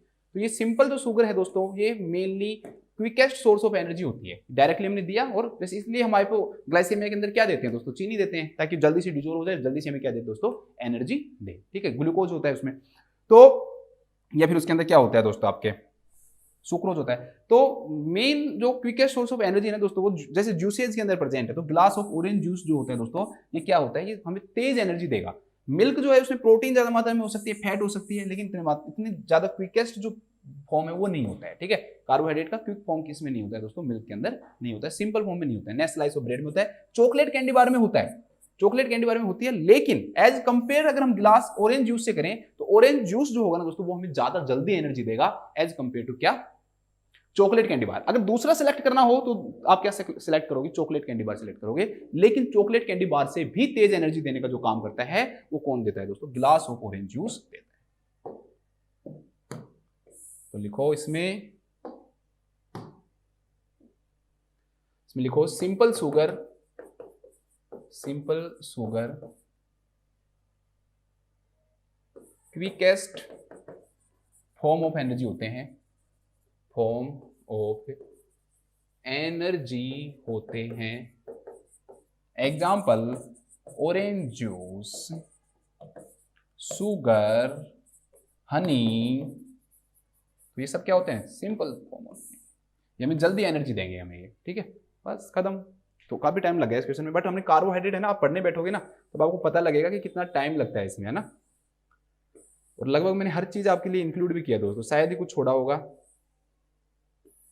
तो टाइम के बारे में मत सोचो, आप बात सोचो कि आपको नॉलेज कितनी मिल रही है, कितनी चीजें आपकी रिपीट हो रही है ना, वो ज्यादा इंपॉर्टेंट आपके लिए। नेक्स्ट जो क्वेश्चन है दोस्तों क्या है, a nurse identifies that the client understands information about vitamin K when the client state vitamin K is. ठीक है, जो नर्स है वो पढ़ा रही है पेशेंट को, भाई विटामिन क्या है, विटामिन के क्या है, उसके क्या क्या फंक्शन होते हैं, तो इनमें से कौन सी ऐसी चीज है जो सही है।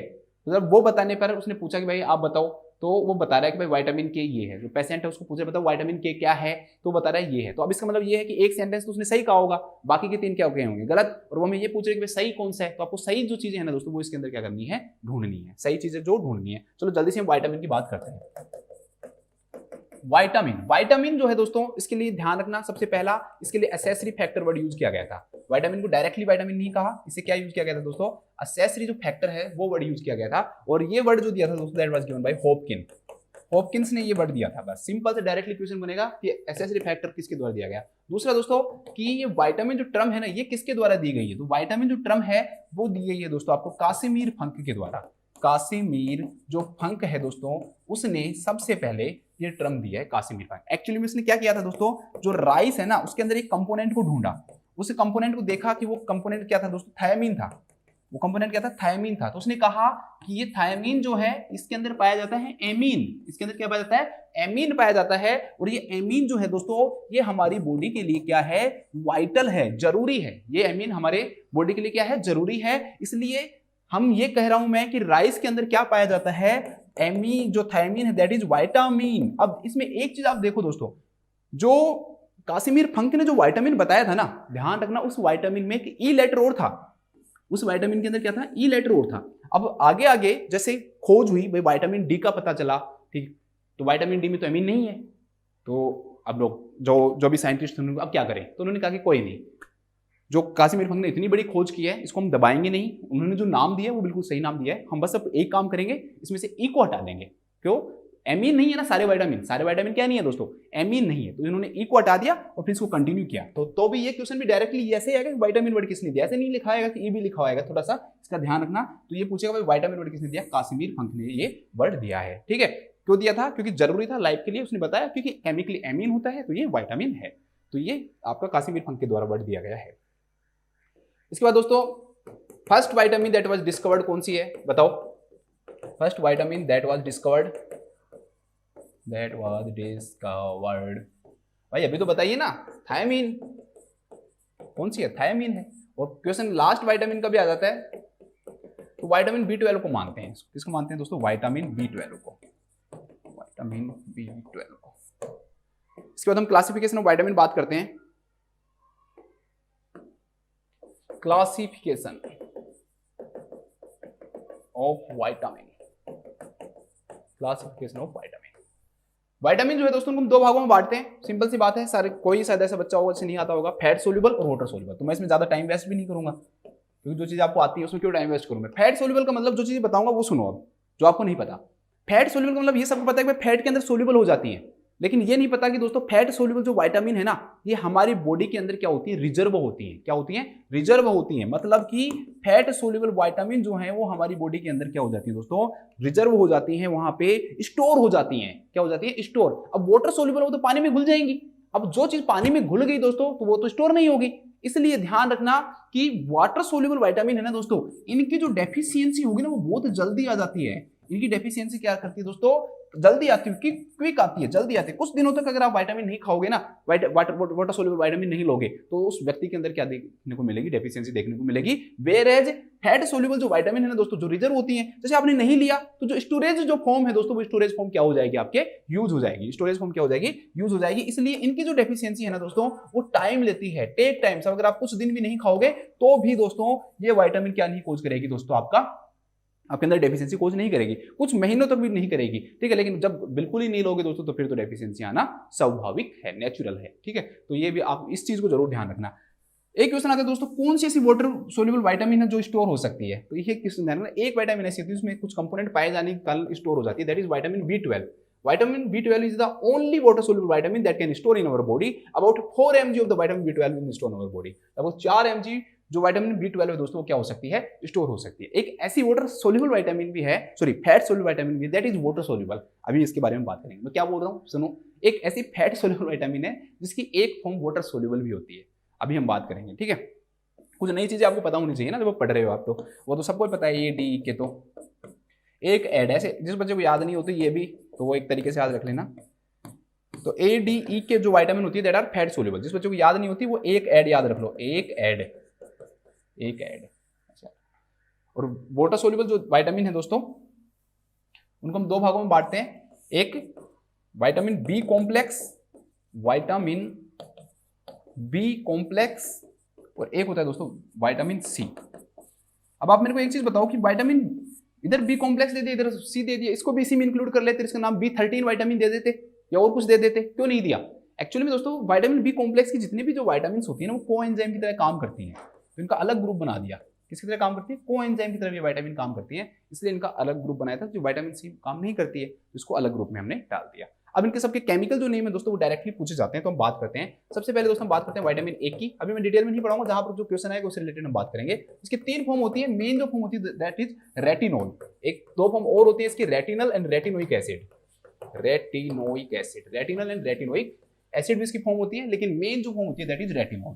अगर आपको तीनों में भी ऑप्शन तीनों ही मिल जाए तो भी आप रेटिनॉल करोगे, अगर ऑल ऑफ द अबव आएगा तब आप तीनों करोगे। इसके बाद विटामिन डी। विटामिन डी की तीन फॉर्म होती है दोस्तों, विटामिन डी की तीन फॉर्म होती है, D2, D3 और एक activated form. Activated form D2 जो होती है दोस्तों उसे हम ईर्गो कैल्सीफेरोल के नाम से जानते हैं, ईर्गो कैल्सीफेरोल। और D3 जो होती है दोस्तों इसे हम कोली कैल्सीफेरोल के नाम से जानते हैं, कोले calciferol.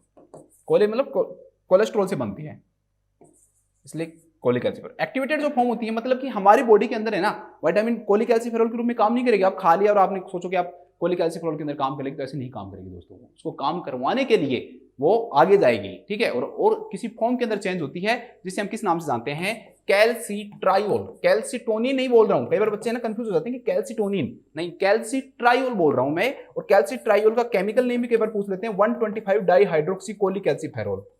125 dihydroxy cholecalciferol, 125 dihydroxy cholecalciferol जो होती है इस फॉर्म के अंदर जब ये आती है तब हमारी बॉडी में ये काम करती है। जब तक इस फॉर्म में नहीं आती है तब तक ये काम नहीं करती है। छोड़ो इसको, बात करेंगे बाद में। विटामिन जो ई है दोस्तों इसे हम बोलते हैं टोकोफेरोल।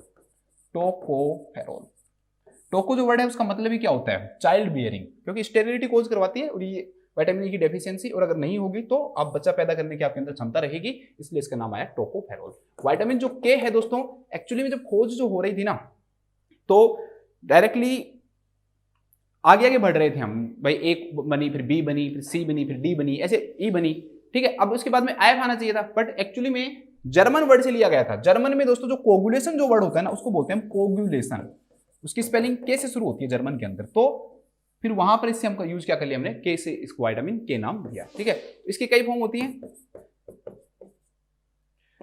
K1 जो फॉर्म होती है दैट इज फाइलोक्विनोन, फाइलोक्विनोन,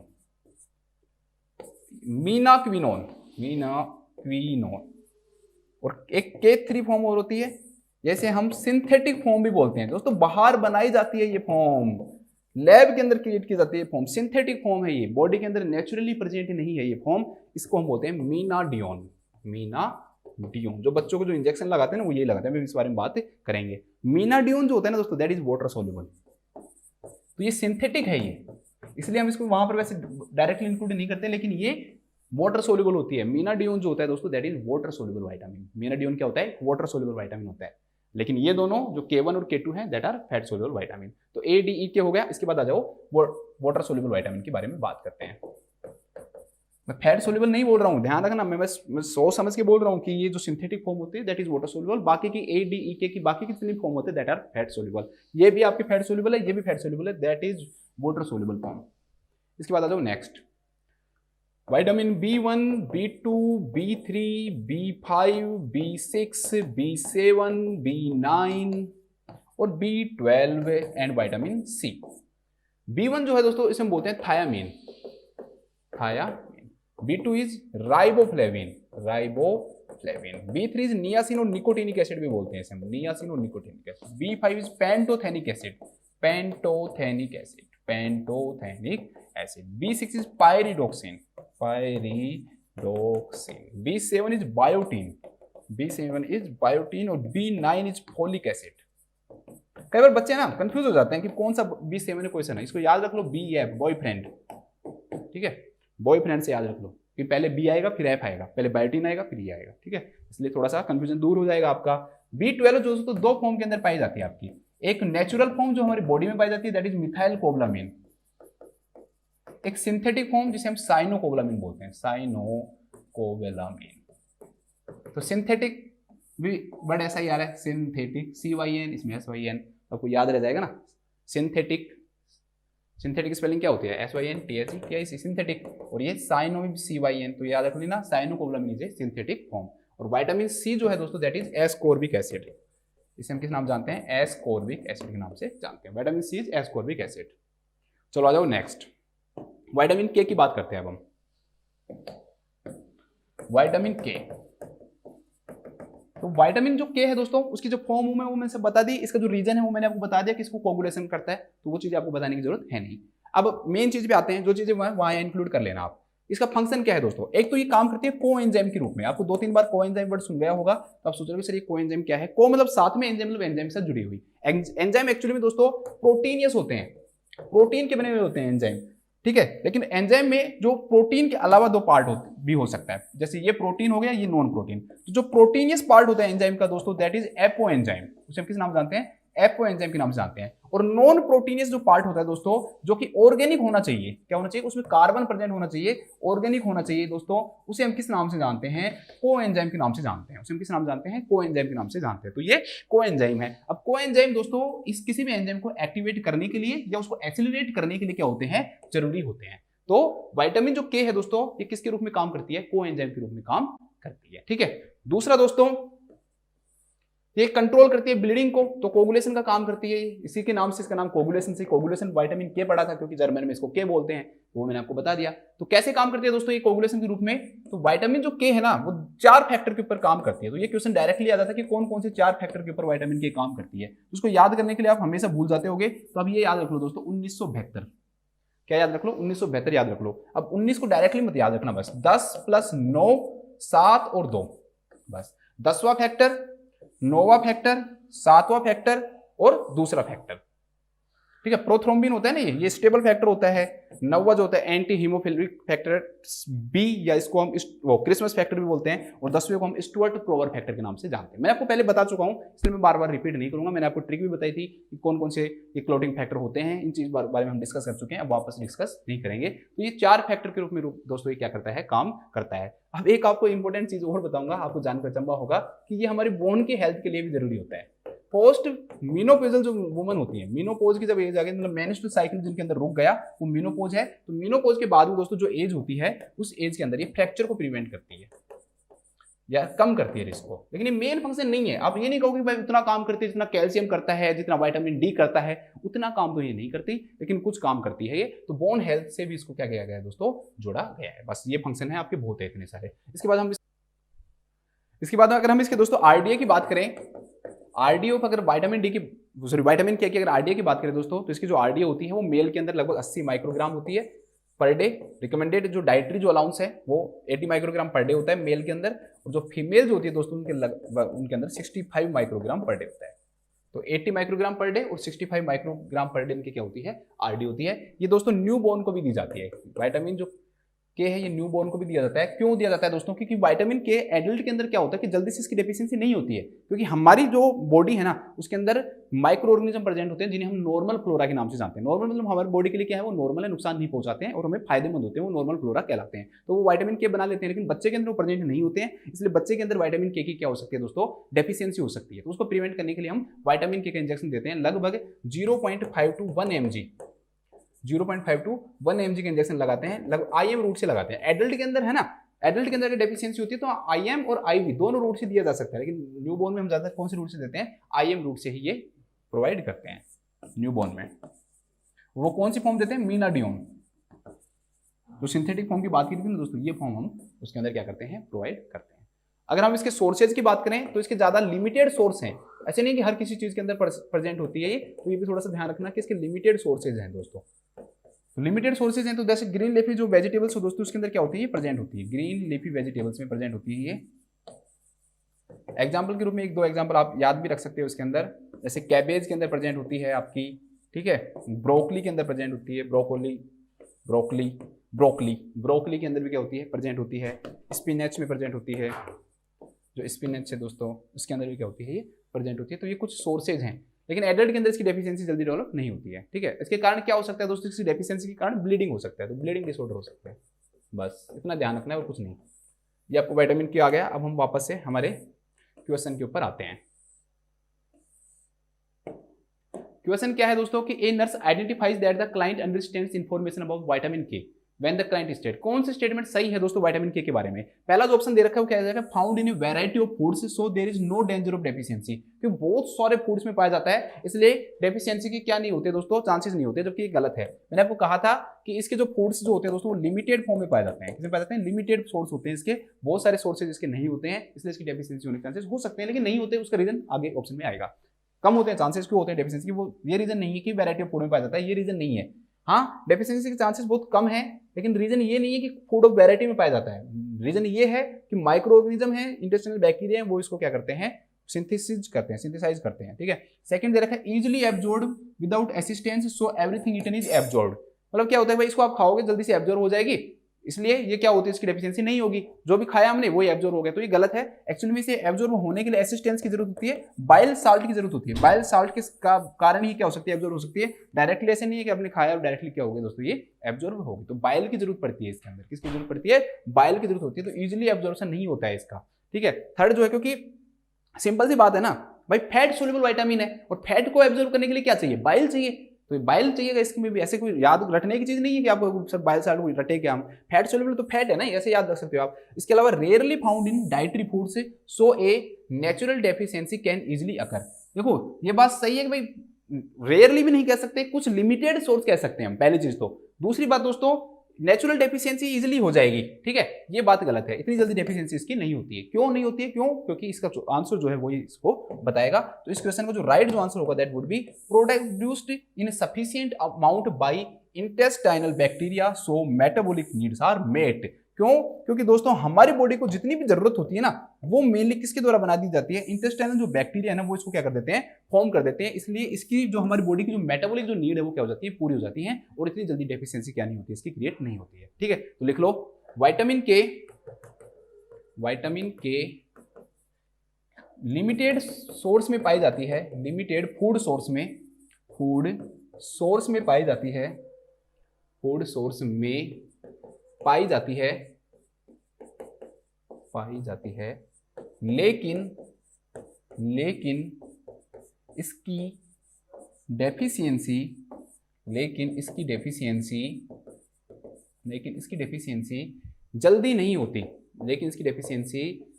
नहीं होती, क्योंकि दो कारण हो गए, एक तो फैट सोल्यूबल है और दूसरे सिंथेसाइज के लिए जाता है, क्योंकि यह हमारी बॉडी के अंदर, क्योंकि यह हमारी एक मिनट रुको दोस्त, मेरे थोड़ा अर्जेंट कॉल आ गया। हेलो, हाँ मैम नमस्ते। लेकिन इसकी डेफिशिएंसी जल्दी नहीं होती है, क्योंकि यह हमारी लिखो, क्योंकि यह हमारे बॉडी के अंदर पाए जाने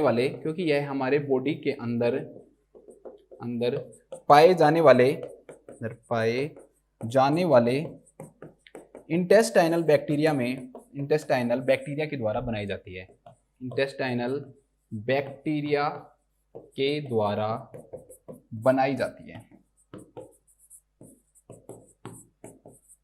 बनाई जाती है। इसके बाद हम नेक्स्ट क्वेश्चन देखते हैं।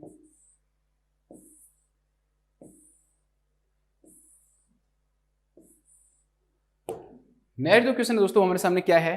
अभी इतना टफ क्वेश्चन नहीं लगेगा, क्योंकि मैंने आपको पढ़ा दिया है, ये लगभग हमने इसके बारे में पढ़ लिया है। एक client describe abdominal discomfort following injection of milk. ठीक है, आप एक पेशेंट है दोस्तों, वो जब भी दूध पीता है ना, मिल्क जब भी लेता है, तभी उसके अंदर क्या हो जाता है दोस्तों? उसके अंदर एब्डोमिनल डिस्कम्फर्ट हो जाता है। तो आपको क्या लगता है कि which enzyme as a result of a genetic deficiency, कि ऐसा कौन सा एंजाइम है दोस्तों जो जेनेटिक डेफिशिएंसी के कारण should the nurse consider to be the cause of the client discomfort? भाई वो दूध पिए और हमेशा दूध उसका पाचन नहीं हो पा रहा, डाइजेशन नहीं हो पा रहा, तो ऐसा कौन सा एंजाइम है जिसके कारण ये डेफिशिएंसी देखने को मिलेगी? तो बताओ। तो उसके अंदर लैक्टोज प्रेजेंट होता है मिल्क में। जो लैक्टोज है दोस्तों, उसके लिए कौन सा एंजाइम चाहिए? लैक्टेज चाहिए, बस सिंपल सी बात है। तो लैक्टेज की क्या हो जाएगी दोस्तों? डेफिशिएंसी हो जाएगी। कुछ डिसऑर्डर्स ऐसे होते हैं जिनके अंदर ये हो सकता है, जैसे इसमें बता रखा है जेनेटिकली कॉज है, कॉन्जिनाइटल एलैक्टेसिया,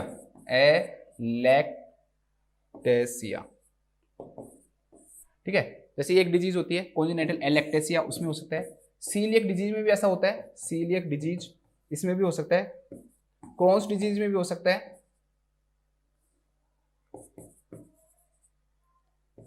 क्रोन्स जो डिजीज है दोस्तों, उसमें भी ये हो सकता है। कॉन्जेनाइटल एलैक्टेसिया में, सीलियक डिजीज में और क्रोन डिजीज में। क्रोन डिजीज के अंदर भी हो सकता है ये, ठीक है आपका, और सीलियक डिजीज में भी हो सकता है, और कॉन्जेनाइटल जो एलैक्टेसिया उसमें भी हो सकता है।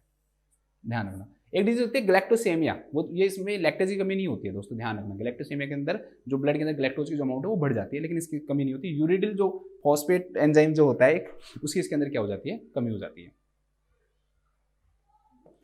ट्रांसफरेज, यूरिडिल फॉस्फेट ट्रांसफरेज एंजाइम होता है, उसकी कमी हो जाती है इसके अंदर।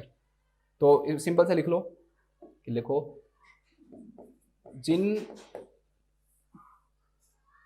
इसको हम लैक्टोज इंटॉलरेंस के नाम से भी जानते हैं, ये भी ध्यान रखना। इसे हम किस नाम से जानते हैं? Lactose intolerance. कई सारे इसके अंदर सिम्टम्स देखने को मिल सकते हैं पेशेंट के अंदर, जैसे ब्लोटिंग देखने को मिलता है, जो पेट है वो हार्ड हो जाएगा, ठीक है। वॉमिटिंग भी हो सकती है, पेन हो सकता है, एब्डोमिनल पेन है वो हो सकता है, एब्डोमिनल डिस्कम्फर्ट हो सकता है, ठीक है। ये सिम्टम्स देखने को मिलते हैं किसमें? लैक्टोज इंटॉलरेंस में, कि ऐसे व्यक्ति लैक्टोज को क्या नहीं कर पाते?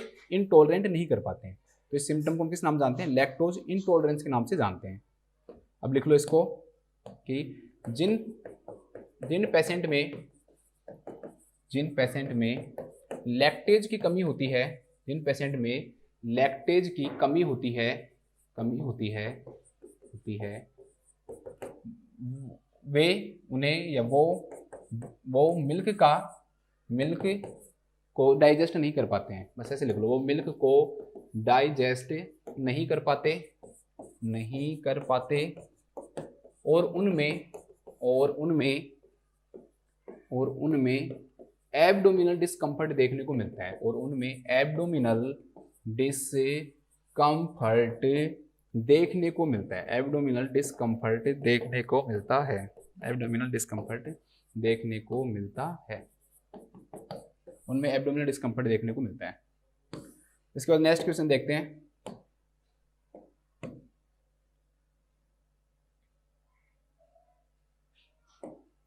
नेक्स्ट जो क्वेश्चन है दोस्तों हमारे सामने कि a nurse is caring for a client who is cachectic, मतलब कि जो बिल्कुल मसल्स वेस्टिंग हो, वेट जिनका कम हो, वो क्लाइंट कहलाते हैं। ठीक है, मसल वेस्टिंग वाले या जिनका वेट बिल्कुल कम हो, मतलब वो कमजोर है ये बिल्कुल, ठीक है, वेट कम,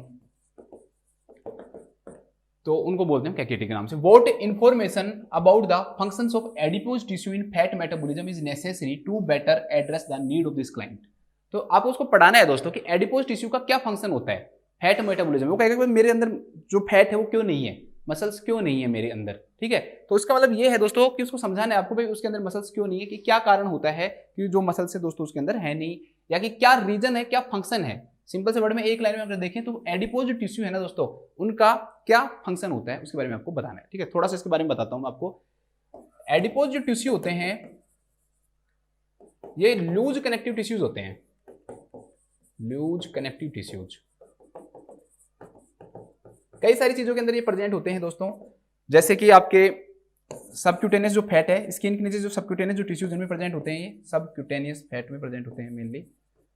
और दूसरा मेन इंपॉर्टेंट है विसरल ऑर्गन्स, जो किडनी हो गई, लीवर हो गई, इनके अंदर विसरल ऑर्गन के अंदर जो फैट होती है दोस्तों कौन सा होता है आपका एडिपोज टिश्यूज ही होते हैं। ये दो प्रकार के होते हैं, व्हाइट भी हो सकते हैं, ठीक है, व्हाइट एडिपोज टिश्यू और ब्राउन एडिपोज टिश्यूज। जो बच्चे होते हैं उनके अंदर क्या होता है दोस्तों, ब्राउन एडिपोज टिश्यूज होते हैं। कहते हैं कि वो थर्मोजेनेसिस का काम करता है, इसलिए बच्चों को सर्दी भी क्या लगती है, कम लगती है। और जो एडल्ट जो होते हैं उनके अंदर क्या होता है दोस्तों, उनके अंदर होता है आपका व्हाइट एडिपोज टिश्यू। जो हमारे अंदर जो पाया जाता है वो व्हाइट एडिपोज टिश्यूज पाया जाता है। अब ये एडिपोज जो टिश्यूज होते हैं ना दोस्तों, ये adipose tissues, in adipose tissues के अंदर क्या स्टोर होता है, ट्राइग्लिसराइड। मतलब फैट जो है ना दोस्तों वो स्टोर होती है, वो किस फॉर्म में स्टोर होती है, वो ट्राइग्लिसराइड फॉर्म के अंदर क्या होती है, स्टोर होती है। ट्राइग्लिसराइड का मतलब क्या होता है कि भाई इसके अंदर क्या पाए जाते हैं, 3 फैटी एसिड पाए जाते हैं और एक क्या पाया जाता है दोस्तों, ग्लिसरॉल पाया जाता है। 3 फैटी एसिड और एक ग्लिसरॉल मिलकर क्या बनाते हैं, ट्राइग्लिसराइड बनाते हैं। और ये ट्राइग्लिसराइड फिर क्या देता है दोस्तों, एनर्जी देता है। क्या देता है, एनर्जी देता है। अब उस व्यक्ति में क्या हुआ होगा, उसने दूसरे सोर्स से एनर्जी की नहीं लिए होंगे। अब जब दूसरे सोर्स एनर्जी की नहीं लिए होंगे दोस्तों, तो उसके अंदर क्या काम आएगा, फिर ट्राइग्लिसराइड काम आएगा, वो एनर्जी बनाएगा। अगर उसके पास और सोर्सेज अवेलेबल होते तो जो फैट है हमारी बॉडी की वो यूज नहीं होती, एडिपोज टिश्यू यूज नहीं होते, वो स्टोर रहते और उसकी फैट जो है दोस्तों उसका क्या होता है, डेवलपमेंट होता, वो थोड़ा सा मोटा हो जाता। बट उस पर्सन के अंदर और जो सोर्सेज हैं वो नहीं है, इसके कारण उसकी बॉडी ने किसका यूज किया है, ट्राइग्लिसराइड का यूज किया है। बस अब यही इस क्वेश्चन को बताना है।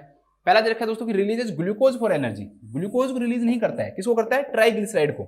अभी पढ़ा है हमने, एडिपोज टिश्यूज क्या काम करते हैं, ट्राइग्लिसराइड को रिलीज करते हैं, किसके लिए, एनर्जी के लिए, न कि ग्लूकोज को। सेकंड है रेगुलेट्स द कोलेस्ट्रॉल का प्रोडक्शन, कि भाई जो एडिपोज जो टिश्यूज होते हैं वो कोलेस्ट्रॉल के प्रोडक्शन को क्या करते हैं, रेगुलेट करते हैं। गलत है, ये काम लीवर करता है। कोलेस्ट्रॉल के प्रोडक्शन को रेगुलेट करने का काम कौन करता है दोस्तों, लीवर करता है, न कि आपका एडिपोज टिश्यूज करते हैं। ठीक है, इसके बाद uses lipoprotein for fat transfer. जो लाइपोप्रोटीन जो होती है दोस्तों, आपने पढ़ा होगा VLDL है, LDL है, ठीक है, आपका HDL है, काइलोमाइक्रोन्स हैं, फ्री एल्ब्यूमिन फैटी एसिड है, ये सब क्या है आपके लाइपोप्रोटीन होती हैं। तो इनका फैट ट्रांसपोर्ट में क्या करता है, वो यूज करता है, क्योंकि गलत है ये। ट्रांसपोर्ट करने के लिए ट्राइग्लिसराइड का यूज करेगा, नहीं कि लाइपोप्रोटीन्स का। तो लास्ट जो आंसर आएगा दोस्तों वही आपका सही आंसर होगा कि फैट जो होता है ना, जो एडिपोज जो टिश्यूज होते हैं वो किसको स्टोर करते हैं दोस्तों, ट्राइग्लिसराइड को स्टोर करते हैं। किसके लिए, एनर्जी के रिजर्व के लिए। एडिपोज टिश्यूज एनर्जी जो रिजर्व कर रहे हैं ना फैट का, आपको मत कहना कि ग्लाइकोजन वो कार्बोहाइड्रेट के लिए है ना, तो वो किस रूप में करते हैं दोस्तों, ट्राइग्लिसराइड के रूप में करते हैं। तो लिखो एडिपोज टिश्यू ट्राइग्लिसराइड के रूप में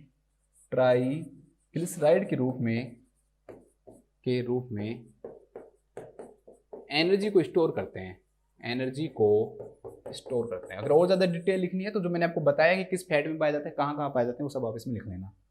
अभी बस सिर्फ इतना लिख लो कि ट्राइग्लिसराइड के रूप में एनर्जी को क्या करते हैं, ये स्टोर करते हैं। चलो नेक्स्ट क्वेश्चन पे आ जाते हैं।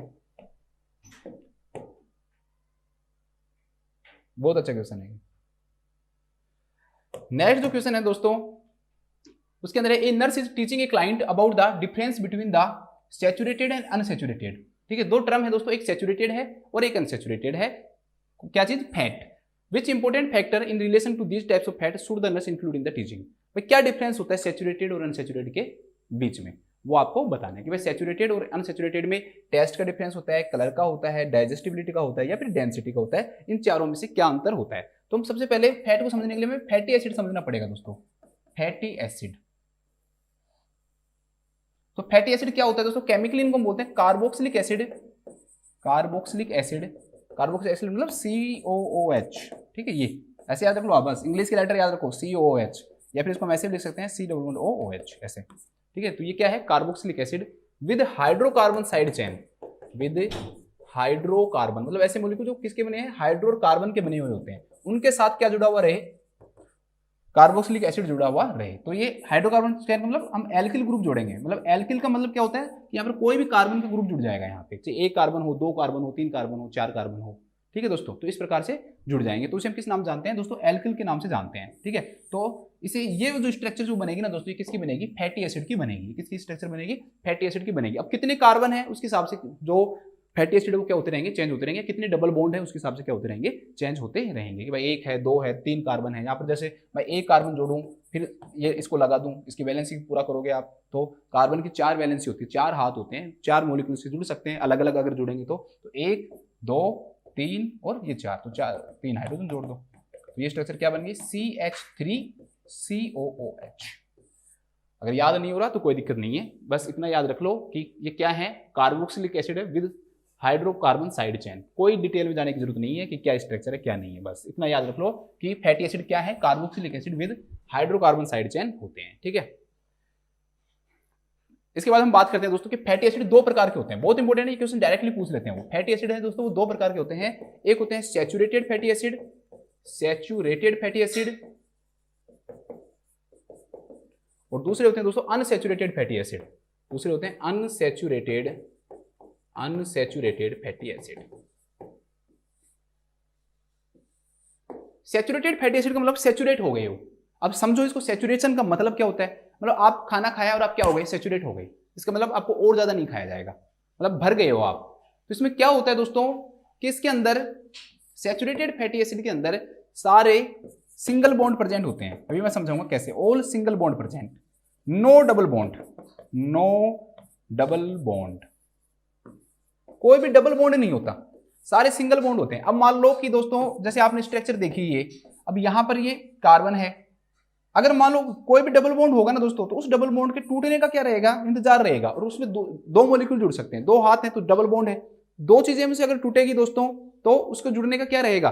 चांसेस रहेगा कोई एक और जुड़ जाएगा। लेकिन इसमें ये जो कार्बन जो भी हाइड्रोकार्बन जो प्रेजेंट रहेगा, इसमें कोई भी डबल बॉन्ड प्रेजेंट नहीं रहेगा। सारे के सारे क्या रहेंगे दोस्तों? सिंगल बॉन्ड रहेंगे। तो इसे हम किस नाम से जानते हैं कि भाई सिंगल बॉन्ड है। अब सिंगल बॉन्ड में भाई पहले ही ज्यादा से ज्यादा मॉलिक्यूल जुड़े हुए हैं, इससे ज्यादा नहीं जुड़े हुए, मतलब वो भरा हुआ है। ठीक है, ये फैटी एसिड भरा हुआ है, भाई मुझे इससे ज्यादा जरूरत नहीं है, मेरे जो जुड़े हुए हैं वो ठीक है। तो इसे हम किस नाम जानेंगे? सैचुरेटेड के नाम से जानेंगे। अगर याद नहीं हो तो सिंपल से याद रखना कि all single bond, no double bond, कोई भी डबल बॉन्ड नहीं होता तो वो सैचुरेटेड। अनसैचुरेटेड भाई डबल बॉन्ड है, अब उसको एक चीज का इंतजार हो सकता है, डबल बॉन्ड टूटेगा तो दो मॉलिक्यूल भी जुड़ सकते हैं, तो वो क्या हो जाएगा? अनसैचुरेटेड हो जाएगा। अनसैचुरेटेड जो होते हैं दोस्तों दो प्रकार के होते हैं, MUFA, मूफा और पूफा। तो ये हो गया मोनो अनसैचुरेटेड फैटी एसिड, और ये हो गया दोस्तों आपको poly unsaturated fatty acid. Mono का मतलब मैंने कहा था डबल बॉन्ड नहीं है, अब यहाँ डबल बॉन्ड आ जाएंगे, तो एक डबल बॉन्ड प्रेजेंट होगा तो ये मोनो अनसैचुरेटेड होगा। और अगर एक से ज्यादा डबल बॉन्ड होंगे, मतलब दो या दो से ज्यादा डबल बॉन्ड होंगे दोस्तों, तो ये क्या कहलाएगा? पॉली अनसैचुरेटेड फैटी एसिड कहलाएगा। अब सिंपल भाषा में अपने दिमाग में घुसाओ, सैचुरेटेड सारे सिंगल बॉन्ड, कोई डबल बॉन्ड नहीं। अनसैचुरेटेड मोनो के अंदर एक डबल बॉन्ड, पॉली के अंदर एक से ज्यादा डबल बॉन्ड। ठीक है दोस्तों, ये ध्यान रखना। अब सैचुरेटेड जो फैटी एसिड जो होते हैं ना, ये बनाते हैं सैचुरेटेड फैट। क्या बनाते हैं? Saturated fat. और सैचुरेटेड जो फैट जो होती है ना दोस्तों, ये सैचुरेटेड जो फैट होती है ये पाई जाती है किसमें? एनिमल्स में। किसमें पाई जाती है दोस्तों? एनिमल फैट के अंदर। आप मीट खा रहे हो, ठीक है, तो इन चीजों के अंदर क्या होती है दोस्तों? ये प्रेजेंट होती है। अब जिसके अंदर चारों हाथ भरे हुए हैं तो उसके अंदर ज्यादा चीजें हैं, तो इनकी डेंसिटी क्या होती है? ज्यादा होती है। इनकी डेंसिटी क्या होती है दोस्तों? ज्यादा होती है। इनकी डेंसिटी क्या होती है? ज्यादा होती है। अब इधर आ जाओ, अनसैचुरेटेड जो फैटी एसिड जो होंगे दोस्तों, इनके अंदर क्या होते हैं, डबल बॉन्ड होते हैं, तो इनकी डेंसिटी थोड़ी क्या होती है, कम होती है। बस थोड़ा सा ध्यान रख लेना कि इनकी डेंसिटी थोड़ी क्या होती है, कम होती है, क्योंकि कम मॉलिक्यूल्स जुड़े हुए हैं, क्योंकि कई मॉलिक्यूल्स डबल बॉन्ड से जुड़े हुए हैं, तो कम मॉलिक्यूल जुड़े हुए हैं तो इनकी डेंसिटी कम होती है। अब इनके से ना एग्जांपल्स पूछ लेते हैं। पॉली अनसैचुरेटेड फैटी एसिड है, ध्यान रखना, इन्हें हम इसेंशियल फैटी एसिड के नाम से भी जानते हैं। इसेंशियल फैटी एसिड वो फैटी एसिड होते हैं जो हमारी जो बॉडी है ना, उसको डाइट में क्या होते हैं, जरूरी होते हैं, हम खुद नहीं बना सकते हैं, तो वो क्या कहलाते हैं दोस्तों, इसेंशियल फैटी एसिड कहलाते हैं, कि हमारी बॉडी के लिए जरूरी है, हम बना नहीं सकते, हमें बाहर से डाइट में ही लेना पड़ेगा और हमारी बॉडी के लिए जरूरी भी है ये, तो उन्हें किस नाम जानेंगे, इसेंशियल मतलब जरूरी, जो इसेंशियल मतलब जरूरी। तो इसेंशियल फैटी एसिड कौन से होते हैं दोस्तों, पॉली अनसैचुरेटेड फैटी एसिड जो होते हैं वो इसेंशियल फैटी एसिड होते हैं। अब आ जाओ सबसे पहले सैचुरेटेड फैटी एसिड के एग्जांपल पे, कुछ एग्जांपल से देख लो।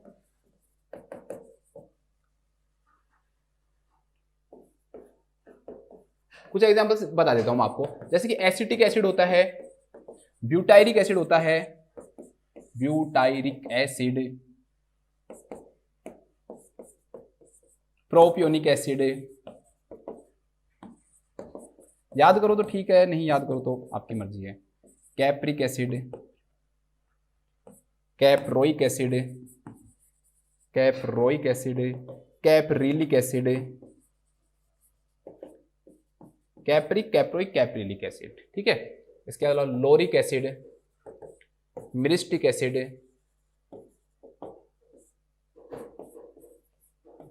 पाल्मिटिक, पाल्मिटोलिक नहीं बोल रहा हूं, ध्यान रखना, मैं पाल्मिटिक एसिड है, ठीक है, बहनिक एसिड है, लिग्नोसेरिक एसिड है, लिग्नोसेरिक एसिड, ठीक है, और भी एग्जांपल्स हो सकते हैं बट इतने याद कर लो बहुत है आपके लिए। तो ये क्या है दोस्तों, सैचुरेटेड फैटी एसिड है, these are the saturated fatty acid.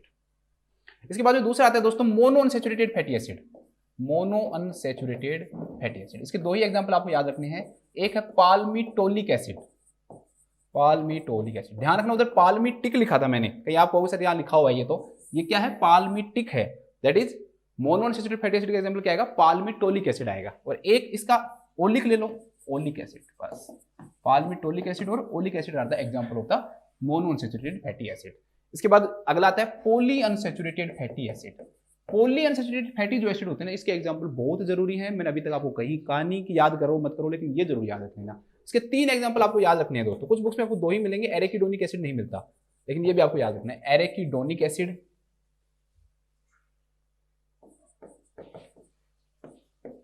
Omega 3 fatty acid, omega 3 fatty acid और omega 6 fatty acid, omega 6 fatty acid.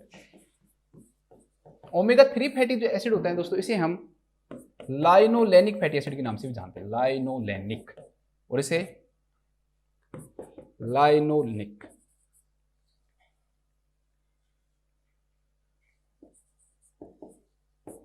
ठीक है, ये लाइनोलेनिक है, ये लाइनोनिक है, ठीक है, लाइनोलेनिक और लाइनोनिक, तो ये आपको याद रखना है कि लाइनोलेनिक और लाइनोनिक, तो ओमेगा 3 और ओमेगा 6। इसके सोर्सेज से भी क्वेश्चन आ सकते हैं। इसके अगर हम सोर्सेज की बात करें दोस्तों फैटी एसिड के, तो सोर्सेज ऑफ फैटी एसिड जो हैं, तो इसके अंदर आप ध्यान रखना, पहला, दूसरा, तीसरा, पहला जो है दोस्तों दैट इज सैफ्लोवर ऑयल, सैफ्लोवर ऑयल, दूसरा जो इसके अंदर आता है that is sunflower oil, sunflower oil, और तीसरा जो आता है that is soybean oil, soybean oil, ऐसे याद रख लेना, सासुसो, सासू माँ को कह दो सो जाओ, सासुसो, ठीक है। अब ये मेनली किसके होते हैं, ओमेगा 6 फैटी एसिड के होते हैं, ओमेगा 6 जो फैटी एसिड है, लाइनोलेनिक है, लाइनोलिक नहीं, लाइनोनेलिक। और अगर हम बात करें ओमेगा 3 की, तो उसके जो मेन सोर्स होते हैं दोस्तों, फर्स्ट वन उसका आएगा फ्लैक्स सीड, और सेकंड वन जो आएगा दोस्तों दैट इज सोयाबीन ऑयल। यहाँ पर सोयाबीन ऑयल की जगह कॉर्न ऑयल भी लिखा हुआ आ सकता है, सोयाबीन ऑयल की जगह कॉर्न ऑयल भी लिखा हुआ आ सकता है। अब हम एक बार इसके क्वेश्चन पे आते हैं।